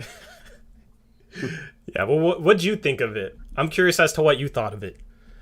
Well, I only caught the end basically. So you missed it. Oh man, you went to the bathroom at the wrong time. Yeah. My thoughts on it. I mean, so Nurkic sets a hard screen on Tyler Herro. It wasn't a dirty screen or anything. He did look like he maybe stared at him for a second when Tyler Herro was on the floor. So that's Nurkic being chippy, I guess. Tyler Herro then tried to trip him when Nurkic went to roll, and then Tyler Herro got up and just charged, ran into his back. Andre Miller-esque. It was like Andre Miller on Blake Griffin. Yeah, so it was pretty dirty. Nurkic didn't fall, which was impressive, and then turned around and kind of threw a punch. It was an open hand. It connected with his face, but it didn't land hard. It wasn't really much of a punch. And then they get separated. Guys bark. It became a typical NBA fight, quote unquote. But I mean, Nurkic throwing a punch at him, I don't blame him. Anytime you get ran blindsided in the back, it's a dirty play in basketball. Especially when you're somebody of his size and with his injury and leg issues and whatnot. That's just like chop blocking somebody in the NFL. You just don't do that. There's no room in the game for that. And yeah, Nurk's probably going to get a game set out, but we'll see. One of the things I caught with on the other spaces we were talking was that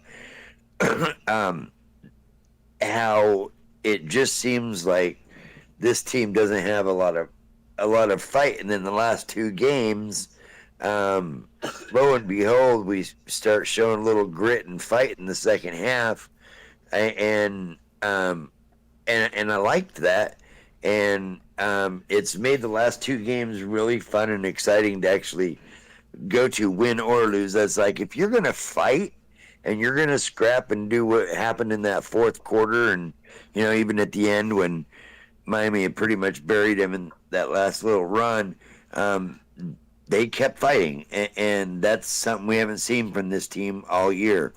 And I think a lot of it is we're just going to have to roll with the punches till the trade deadline and see what happens, see what kind of dice roll, because we got some pieces that can be moved, and there can be some good assets that could come back. Christian Wood and Eric Gordon would be a nice little combo piece that you might be able to persuade out of, because I know Christian Wood definitely wants out. Yeah. I don't. As far as Christian Wood goes, I'm not really on board with it, but we do have to keep the show moving. As far as the fight, though, that's all I want to see, man. Is I just want to see this team playing hard, win or loss. If we're tanking, if we're not, I just want to see guys going out and competing, and that's been one of the biggest disheartening things for me so far this season, is just how guys haven't come out and competed maybe as they should each and every night. But anyway, man, I appreciate you calling in. Thank you for joining our space. Yeah, thanks, Rocky. And I just want to say, this is why I'm kind of embracing being okay with tanking.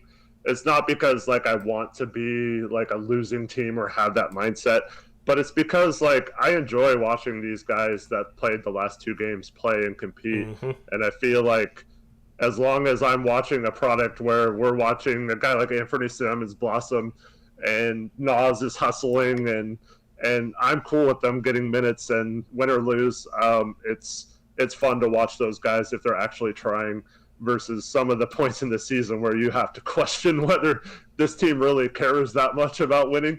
I'd much rather take losing while knowing they're trying their best versus players underperforming and it kind of looking like a mess. Yep. So now we got Adam up. What's up, Adam? What you got for us? Hey, Adam. Hit the unmute button. It's the mic. There you go. Yeah. Hey, go ahead. Can you hear me? Yeah, the mic quality is not ideal though. Sounds like you're in a tunnel maybe. Yeah, that's my bad. It's all good. That's what sucks about having to call in on mobile. Do you have anything quick for us that maybe we might be able to understand?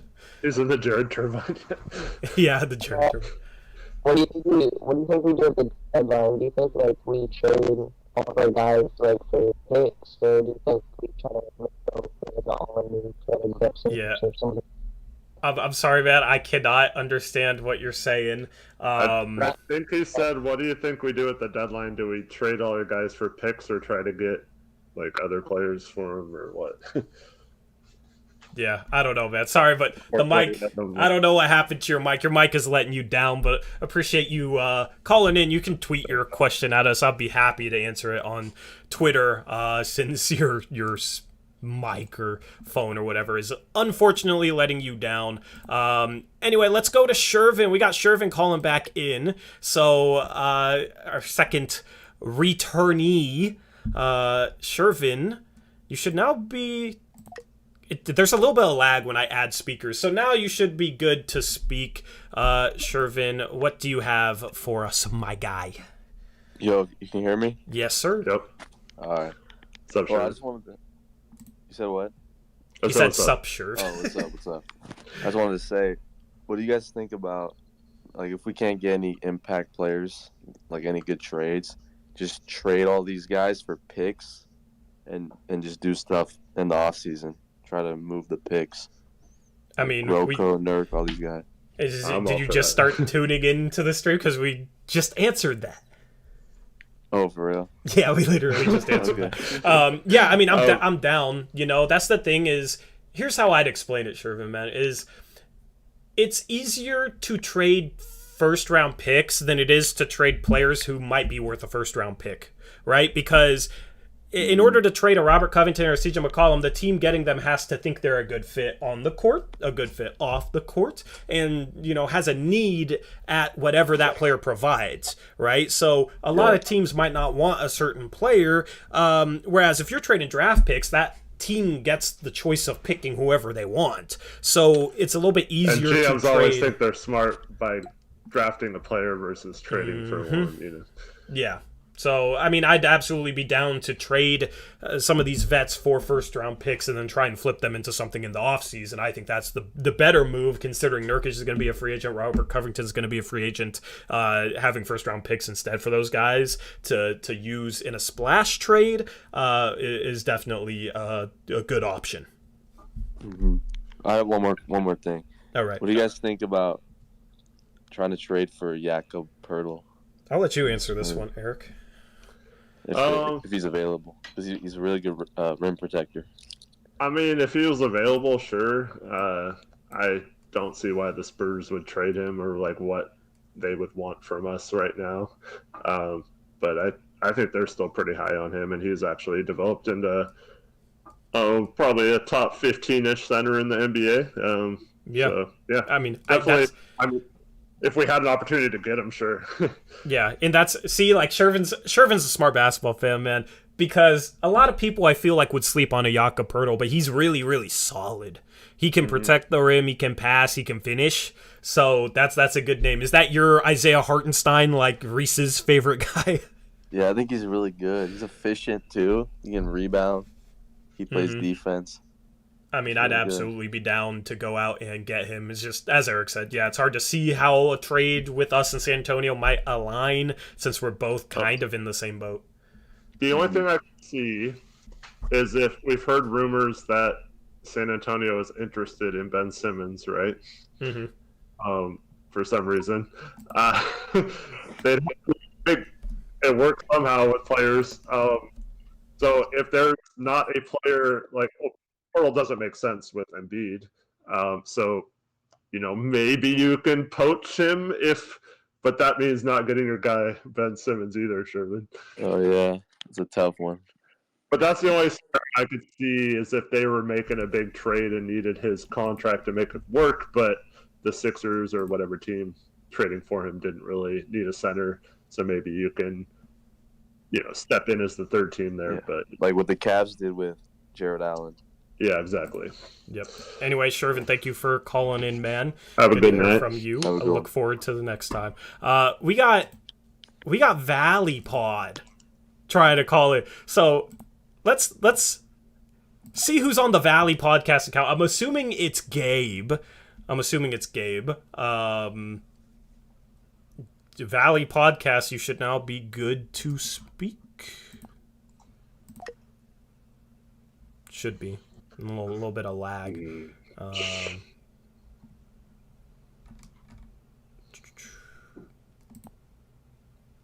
Zach, if you can add him as a speaker, it's being a little laggy on my end. ValleyPod. Is ValleyPod a speaker for you, Eric? Not yet.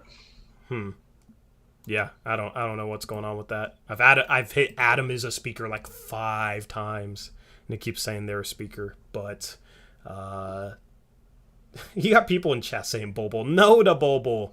Okay? No to Bobo. Yeah, Valley Pod. I don't know.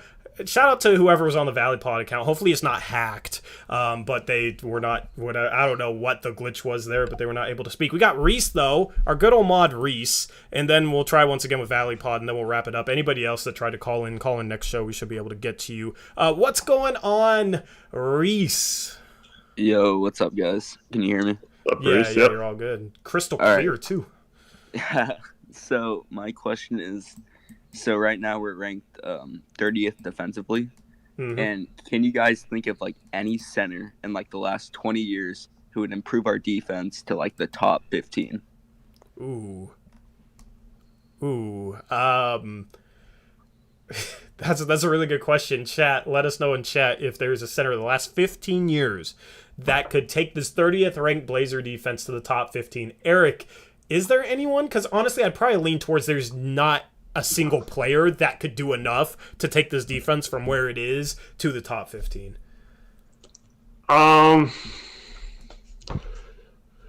Yeah, top 15 from like 30th with how bad everyone else plays, because you could make all the right moves and not. The first thing that came to mind was like Anthony Davis, like when he was healthy, like Pelican series versus us at Anthony Davis. If he agreed to play center, I just think he's so athletic that he could trap the pick and roll and kind of make up for deficiencies behind him. But someone like that, it would have to be someone who could both protect the rim and get out and guard guards and stuff like that. That's a tough ask for any center. Yeah.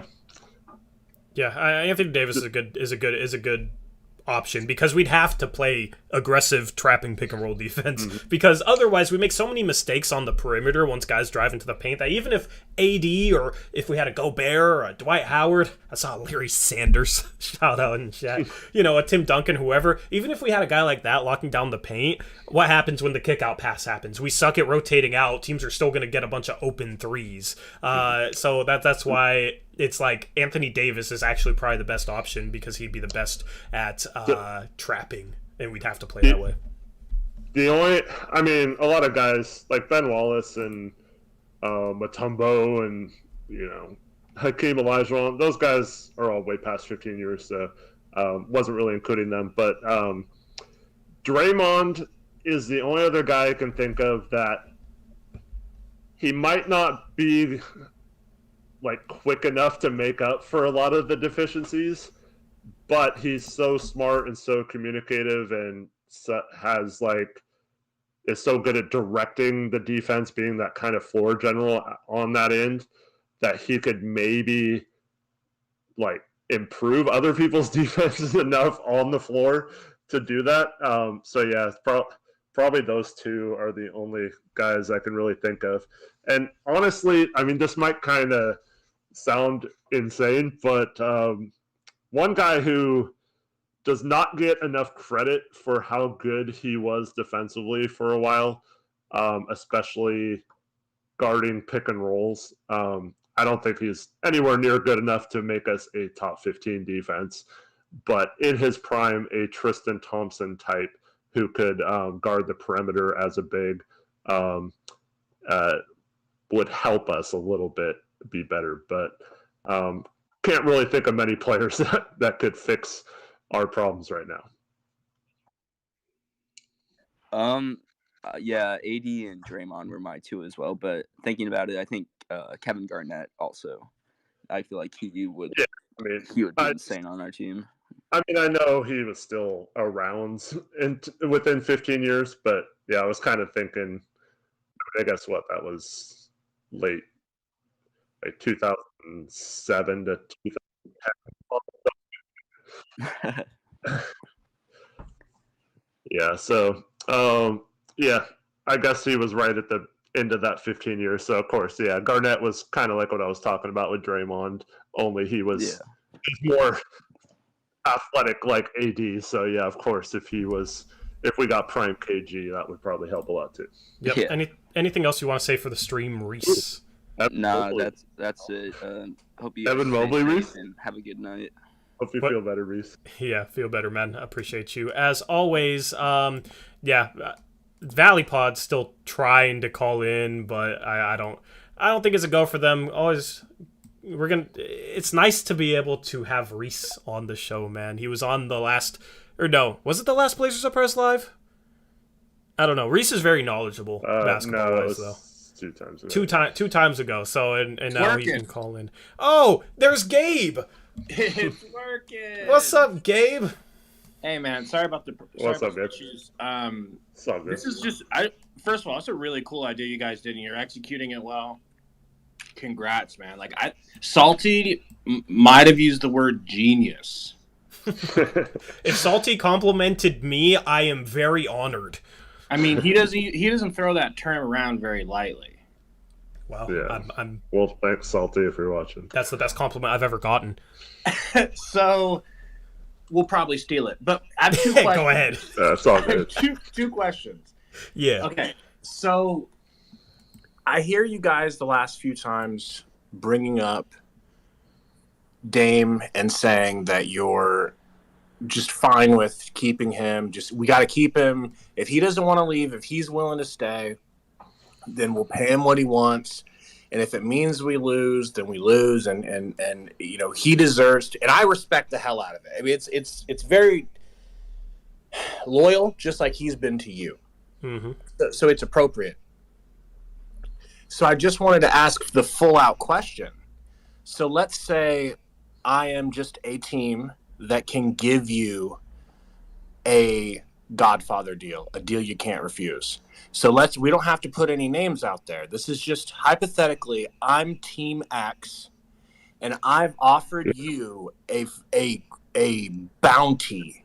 You're basically saying you're the Thunder, and you're offering us at 8,000. I'm giving you Shea. I'm giving you all of our picks. I'm giving you Giddey if you want him. I'm giving you whatever you want. It doesn't have to be the Thunder. It could be. This is just a team that is offering you overvalue price for Dame. Will you still turn it away and say no? We're going to just stand by our man like Dolly Parton. Eric, I'll let you answer that. Yeah, I just think that's a real weak move to try and convince someone to stay, actually succeed and wanting to be here, and then the first time you get a good offer, you're just like, okay, never mind. Like, whatever. This isn't just like a good offer. This is I'm just saying, like, I wouldn't even be listening to offers, so I wouldn't even like entertain the idea of the call. So in my mind, I'm ride or die with Dame until he wants to move past being a Blazer. So I would say no matter what the offer was. Yeah, this is how I'd explain it, Gabe. It goes beyond assets, and it goes beyond asset acquisition, all that type of stuff. It's bigger than what we could get back in a trade, right? Like it's more of, I don't know if like a morality thing is the right way to explain it, but it's exactly as Eric said. You got to reward your superstar who's been loyal to you with you being loyal back to him. And, you know, it's like, oh, teams aren't loyal, so why should players be loyal? Well, if a player is loyal, then the team should be loyal as well. And when it's a player the caliber of Dame, who's done as much for, he's done a lot of good community service stuff in the city of Portland. He's like the perfect face of the franchise, good leader, all sorts of those things that matters. And there's no way I'd consider any trade for him. Some other Blazer fans would say I'm crazy for that, but it's even if this trade, no matter what, of course there's no guarantees, but let's say that this trade was like a 99th percentile going to make you a winning, like, in the hunt team every year. Still, no matter what, it's bigger. It's bigger I'm not than judging that. you. So. Yeah. I respect it. I would say, like, I mean, look at the Celtics. They got a Godfather offer for aging stars, and ended up with Tatum and Brown and all these high picks, and they haven't really gotten close. I mean, I know they made the Eastern Conference Finals one time, but I mean, and then you look at all these teams that have been in the had number one picks multiple times, and outside of Cleveland just having the ultimate scenario where one of the best players of all time just happens to be from down the road. Other than that, there's not a lot of small market teams recently that have had success going the lottery route either. So I mean, look, I'd rather see Dame do everything he can to win a title than win a title because we traded him. I just think that would be really weird. I don't know. Yep. Good question though. What was your final question to end off this space? Yeah, I was just gonna ask, like, what do you guys think of Sticks? But it's a stupid question. No, it's a legitimate. Because here's the thing: if the Blazers, I know you love your guy. Here's the thing: if the Blazers go like a retooling route, a guy like that might make sense for us. So it's a legitimate question. The problem is you guys didn't give him his third year option. You didn't accept his third year option. Eric, explain how that works. Because isn't whatever team trades for him like limited as to what they could resign him for? Yeah. So. Because if this was not a rule, what would happen is there would be teams that didn't offer the third year, and then you could sign someone to like a max contract, right, in their third year. Mm-hmm. When if they're a first-round pick, they're limited to a certain salary scale for whatever pick they are. So Jalen cannot make any more than $4.6 million, I think it is, maybe $4.9 million, somewhere around there, whatever his contract is this year. He cannot make more than as a on the whatever team has the rights to re-sign him or whatever. So the only way he can make more than that is if he becomes an unrestricted free agent and it's a free-for-all for any team other than the team that has him. I know it's kind of confusing, but like basically Phoenix can only offer him $4.6 million. If a team traded for him, they could only offer him that $4.6 million. So it just makes no sense why you would not pick up the third year, because it makes trading him impossible, and then it makes keeping him very hard too if you want to keep him. Why does it make keeping him hard? Because another team could offer him more money. Yeah, you guys are capped at paying him about $4.5 million. You guys cannot re-sign him for more than that. So that's the thing. If Portland wants, someone else can give him how much more? Up to a max, like whatever, if they have the cap space. Geez. Yeah, so that's why it was a terrible decision, right? You already admitted that it was a terrible decision, but I figured, Eric's the CBA genius here. I figured you guys didn't realize that. That's the problem with you guys declining that third year option. So like if I'm Portland's GM and I'm like, I want Jalen Smith, I am not trading anything for him because it might be hard to keep him. And you're not going to be able to pay him enough. Instead, I'm just going to wait till free agency and offer him more. And so weird.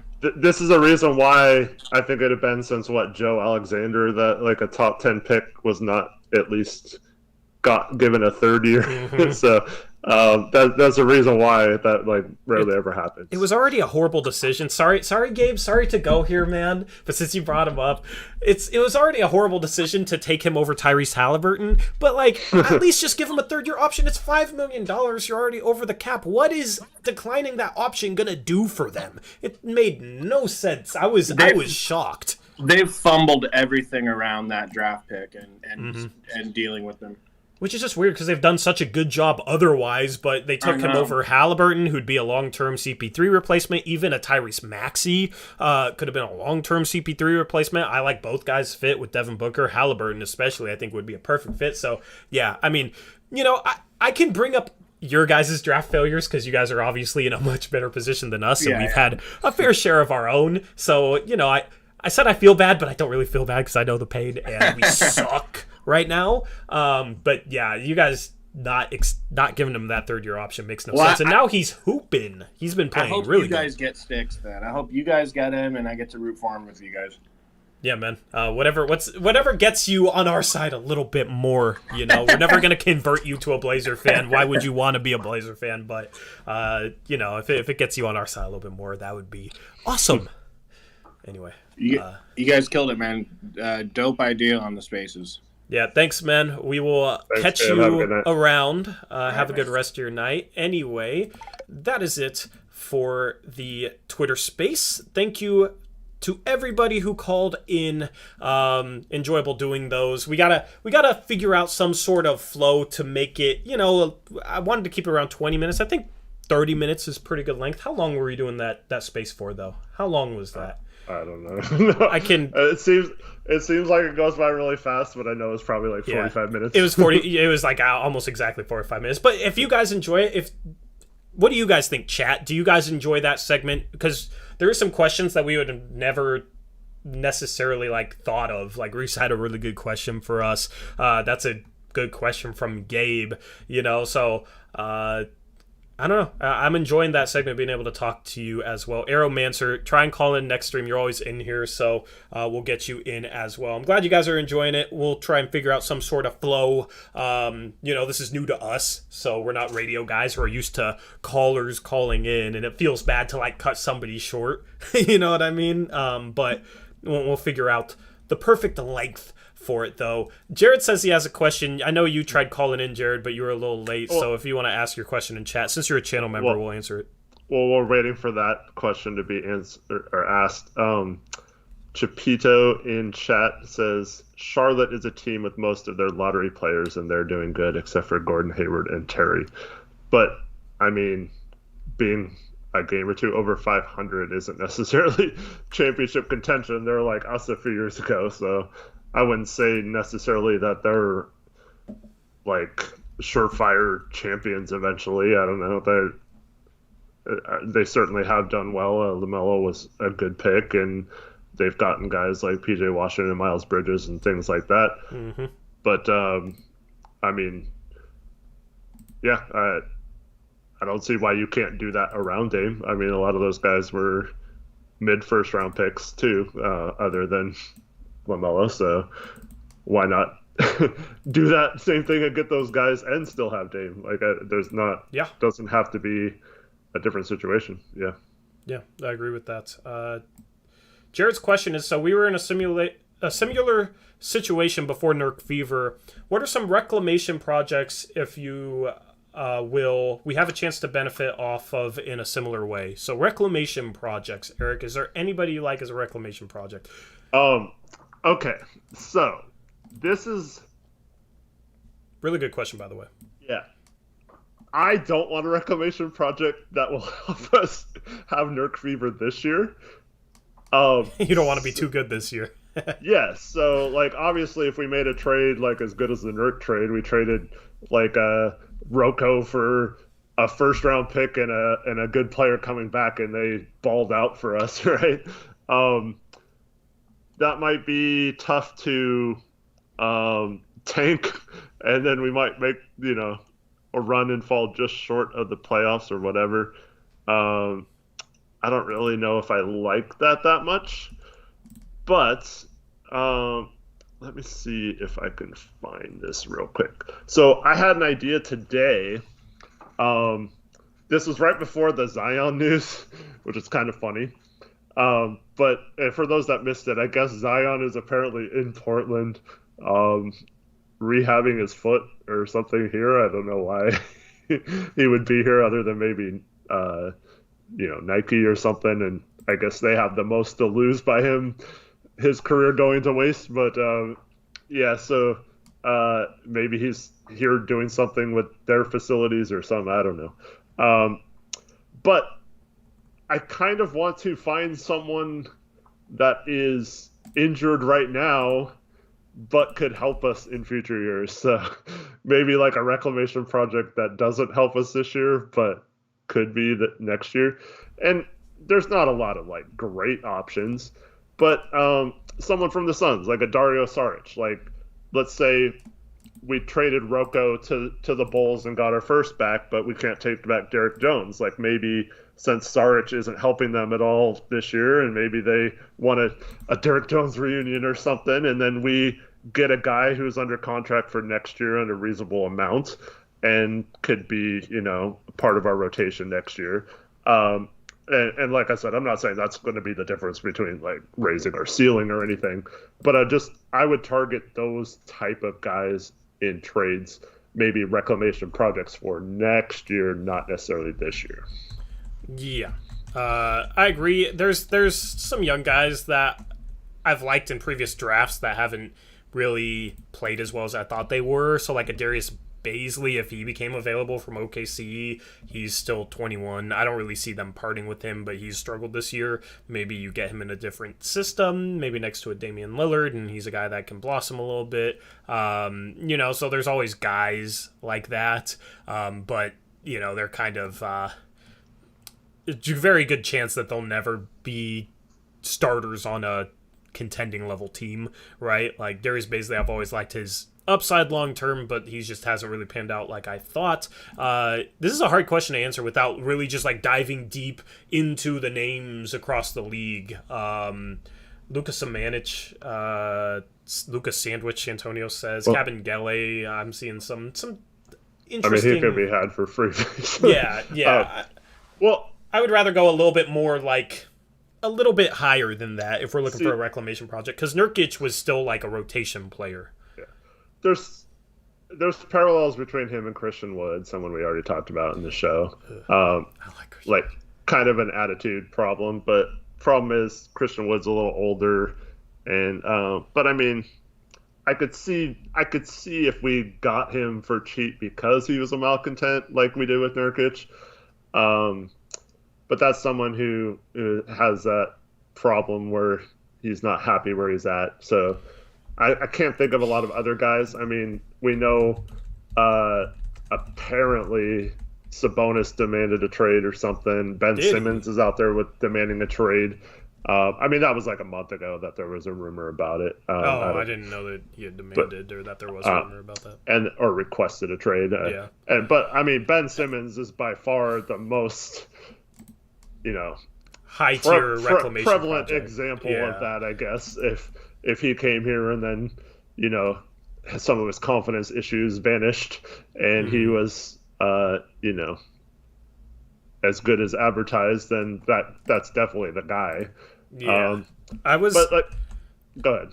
I was gonna say Hamidou Diallo when he was like barely getting PT in Detroit. I've always kind of liked Hamidou Diallo, and he. Like, there was a situation where he wouldn't sub in... Or no, like, Dwayne Casey called him to the table and then, like, set him back to the bench. He had a stretch where 5 games in a row he got DNPs and then was getting very limited minutes. But as of late, he had a 3-game stretch where he's playing a ton of minutes, like 39, 38, 49 minutes respectively for these 3 games. But he had 28 points, 31 points, 34 points. Now that 34-point game, he was 13 for 22, or 13 for 32, so not efficient. But the 2 games before that, he was 13 for 19 and 13 for 19. And he has shown some flashes of being able to make plays. The last 3 games he's played, he has over 4 assists each game, or he has 4, 4, and 5. He can rebound as well, and he can defend. He had a couple games in a row where he got 5 steals. So Hamidou Diallo is a guy that can play some defense, is athletic, kind of inconsistent shooter. That's kind of the big problem with him. That's been a guy that I've kind of looked at as a reclamation project. He's still only 23 years old. The problem is he started playing really well lately for Detroit, so it's going to be harder to get him now compared to when he was getting DNPs. So, yeah, I mean, I can come up with more names for you, Jared. I just, that's a really good question. And, I'll try and have more names in mind as we head to the trade deadline. That could be a good video idea, too, reclamation projects. Let me... All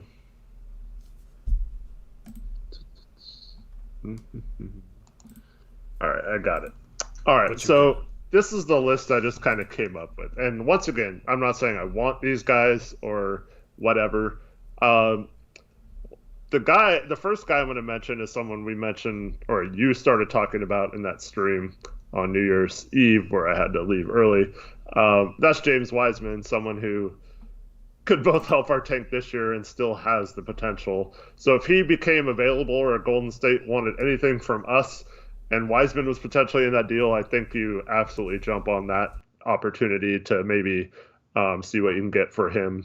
And then, there's guys like Jonathan Isaac and Markelle Fultz who have been basically sitting out for 2 years now. If Orlando moves on from either of those and you can get them for cheap, it both helps your tank this year since they're not playing and maybe they're healthy enough to start playing next year.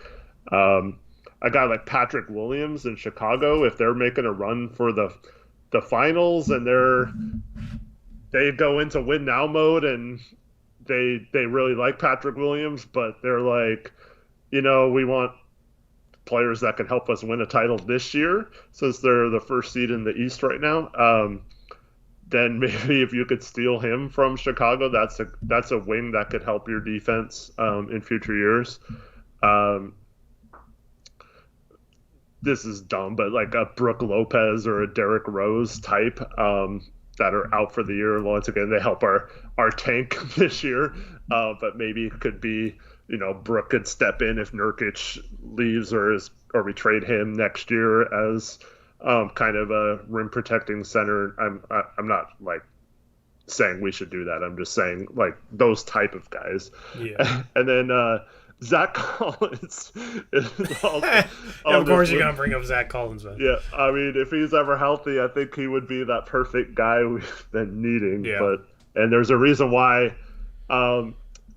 Ever since he went down, we've been terrible. So, I just think he's a glue guy that helps you win. But there's two guys that are hurt on Indiana right now. T.J. McConnell. So if we traded Norm and CJ both, and we started Ant next year, and we needed a backup guard, he's kind of a tough, gritty defender that we could use. And then also TJ Warren, who hasn't played now in 2 seasons as well, maybe as a reclamation project. He's a free agent, but you'd have his bird rights, so maybe you can re-sign him to cheap since he's been out for 2 years. And you have those kind of guys on the roster. But these are all guys I probably wouldn't give up a lot for outside of maybe Wiseman. Yep. Shout out Andrew Miller, member, for 15 months. He says, I feel like the organization is good at unlocking the bad defense in players. First Rocco, then Norm. Is that an internal issue? Why do we seem to make good individual defenders so bad? Andrew, I do not know. I wish I had an answer for you, but I legitimately do not know. But I do agree that players seem to regress defensively here for whatever reason. And I think part of it is we're so bad defensively that players stop giving as much effort. But beyond that, I don't know. This is a good, it's a good question, though. That's tough for me, too. And this is the reason why I thought a new coach would fix things, is that I didn't think it was possible for it to look this bad under someone who actually had good ideas and stuff. But I still don't think our schemes and ideas are great on defense this year. And yeah, it's just frustrating. But most good defenses need a leader on that end that both holds everyone accountable and also just helps everyone through communication be where they need to be and navigate screens and all that kind of stuff. And I think it's pretty obvious we haven't had that guy here for a long time. And until we get a guy like that, it's just basically throwing a bunch of pieces together and hoping they play good defense. And I don't think that is ever going to work. Yep, I agree with that. Let's finish things off. Let's go around the NBA real quick. I think we had a lot of action today. We had a total of 1, 2, 3, 4, 10-ish games. Starting off, Kelly Oubre hit 8 threes in the fourth quarter for the Charlotte Hornets to lead them to a 140 to a 111 win. The Rockets upset the Washington Wizards, who I still can't figure out. Kevin Porter Jr. hit a game-winning 3 with 0.4 of a second left. They were led by Christian Wood, who had 22 points. Bradley Beal, 27 in the loss. Game number 3, you got the Philadelphia 76ers against the Orlando Magic with that ugly orange color scheme. 116-106 win for the Philadelphia 76ers, who have been a pretty good team with Joel Embiid in the lineup, and they are starting to roll now that they finally have some health. They were led by Embiid, who finished with 31 points. Cole Anthony, 26 in the loss. The Nets beat the Pacers today, 129-121. There was two notable things that happened in this game, Eric. One, Kyrie Irving returned tonight. He had 22 points on 9 for 17 shooting, did not hit a three. He was 0 for 2 from 3 in his 32 minutes. And then, did you see what Lance Stevenson did in the first quarter today? I saw he had like 20 points in the first 6 minutes he played. Speaking of per 36 monsters. Yeah, Lance Stevenson, back in Indiana. That's 120 points. He outdid CJ Ellaby for 6 minutes. Yeah, 20-point first quarter for Lance Stevenson on a 10-day contract with the Pacers. He was 12 for 19 from the field, 4 for 8 from 3, finished with 30 points and 5 assists. So he was phenomenal today. Domantas Sabonis had a 30-point triple-double, 32 points, 12 boards, 10 assists. The Mavericks blow out the Golden State Warriors, and there's no F for final score. It's a 41 because it was Dirk Nowitzki's jersey retirement night, and the Mavericks honored him very well, getting a dominant win over the Warriors. Steph Curry, 5 for 24 in the loss. They defended him well. Draymond Green, only 2 points and 4 assists in his 32 minutes. The Warriors only shot 18% from 3 for the Mavericks. Still without Kristaps Porzingis, but Luka Doncic is back. He had 26 points and 8 assists. The Spurs beat the Celtics 99-97. Jaylen Brown missed a game-tying layup that he probably should have made after getting a forced turnover with about 10 seconds left.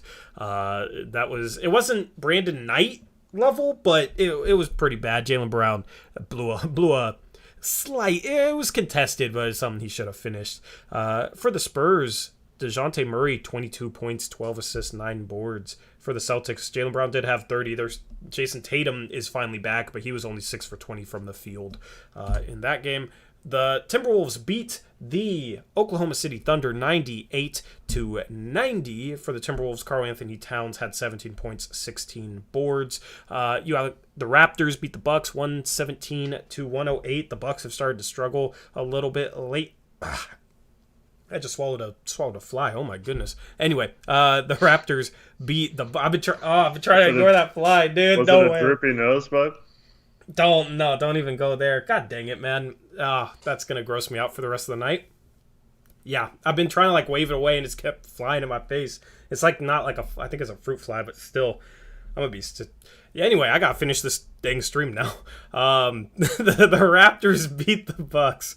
Pascal Siakam, 33 points, 6 assists, 13 for 23. The Jazz beat the Nuggets 115-109.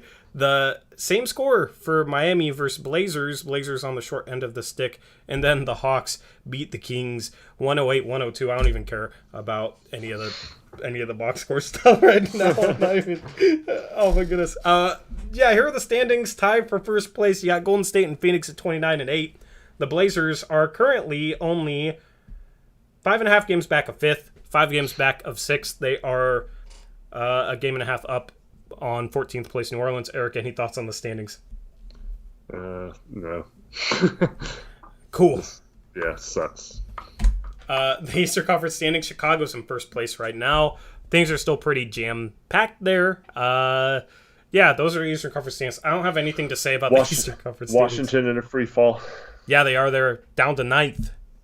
So it's going to be interesting to see what trades they might do. They looked really good at the start of the season, but they've been struggling lately. Here are the next 5 games. We still don't have Brooklyn on this graphic, Krish. Where's Brooklyn? Brooklyn we play on the 10th, then we play Denver, then we play Washington. Thoughts on the next 4 out of the 5 games because we're missing one? Let's go 0-5. Yes, sir. We need to lose to the Magic. They need to somehow gain 7 games on us. Hopefully, I want to see... When is Jalen Suggs supposed to be back? I want to play against Jalen Suggs. I need to go to the Magic game when they play in Portland if he's playing. Anyway, Saul Chavez says you guys need to stick to football. Dang, man. Anyway, there we go. This has been a botched around the NBA. I'm going to go and... I don't know, drink some water, I guess, and try and forget the fact. Have you ever done that, Eric? Have you ever accidentally swallowed a bug? Oh, yeah, sure. It was nothing to you, huh? I mean, it sucks, yeah. Dude, my dad used to eat, like, fire ants for fun, just to, like, show off. I think he had a spider once. Like, that dude was crazy, so I guess I need to live up to him. Anyway, Antonio says it's protein. Yeah, I mean, I haven't eaten in a while, so I was a little hungry. Anyway, anything else for this stream, Eric? Well, Caleb says that he doesn't know how we can root for a team to lose because he just can't accept it. I'm not rooting for the team to lose. I'm just going into a game not really caring, you know? Mm-hmm. There's benefits to winning. There's benefits to losing. I thought Monday was exciting when Ant showed out and we got a win. Mm-hmm. Yep. I want our players to play well. But it also it greatly benefits us by doing better this year. I mean, doing worse this year than rooting for wins, because we're not. Even if we do go on a great run and make the playing games, or even get the 6th seed or whatever, it just feels like a lost season, and it might as well have some sort of benefit from it being a lost season. Yep, and get Dame healthy. That's a big part of it. It's that's the thing. If we lose, it can help us win in the long term. So it's not rooting for the organization to lose. It's rooting for them to win, just not necessarily this year. I mean, we spent the entire stream pretty much talking about how a lottery pick could help us more than not having a lottery pick, but whatever. Yeah. So anyway, have a good night, everyone. Thanks for watching. Yeah, we'll catch you live tomorrow. We'll have Blazers Uprise Live. That is our second channel. Link in the description. We'll go live around 3:30, 3:45, sometime around then. That's Pacific time. And then we'll have a post-game stream on Friday as the Blazers will be taking on the Cleveland Cavaliers. Anyway, thank you for tuning in to our post-game show tonight. We'll catch you tomorrow. Until then, as always, peace out. Go Blazers.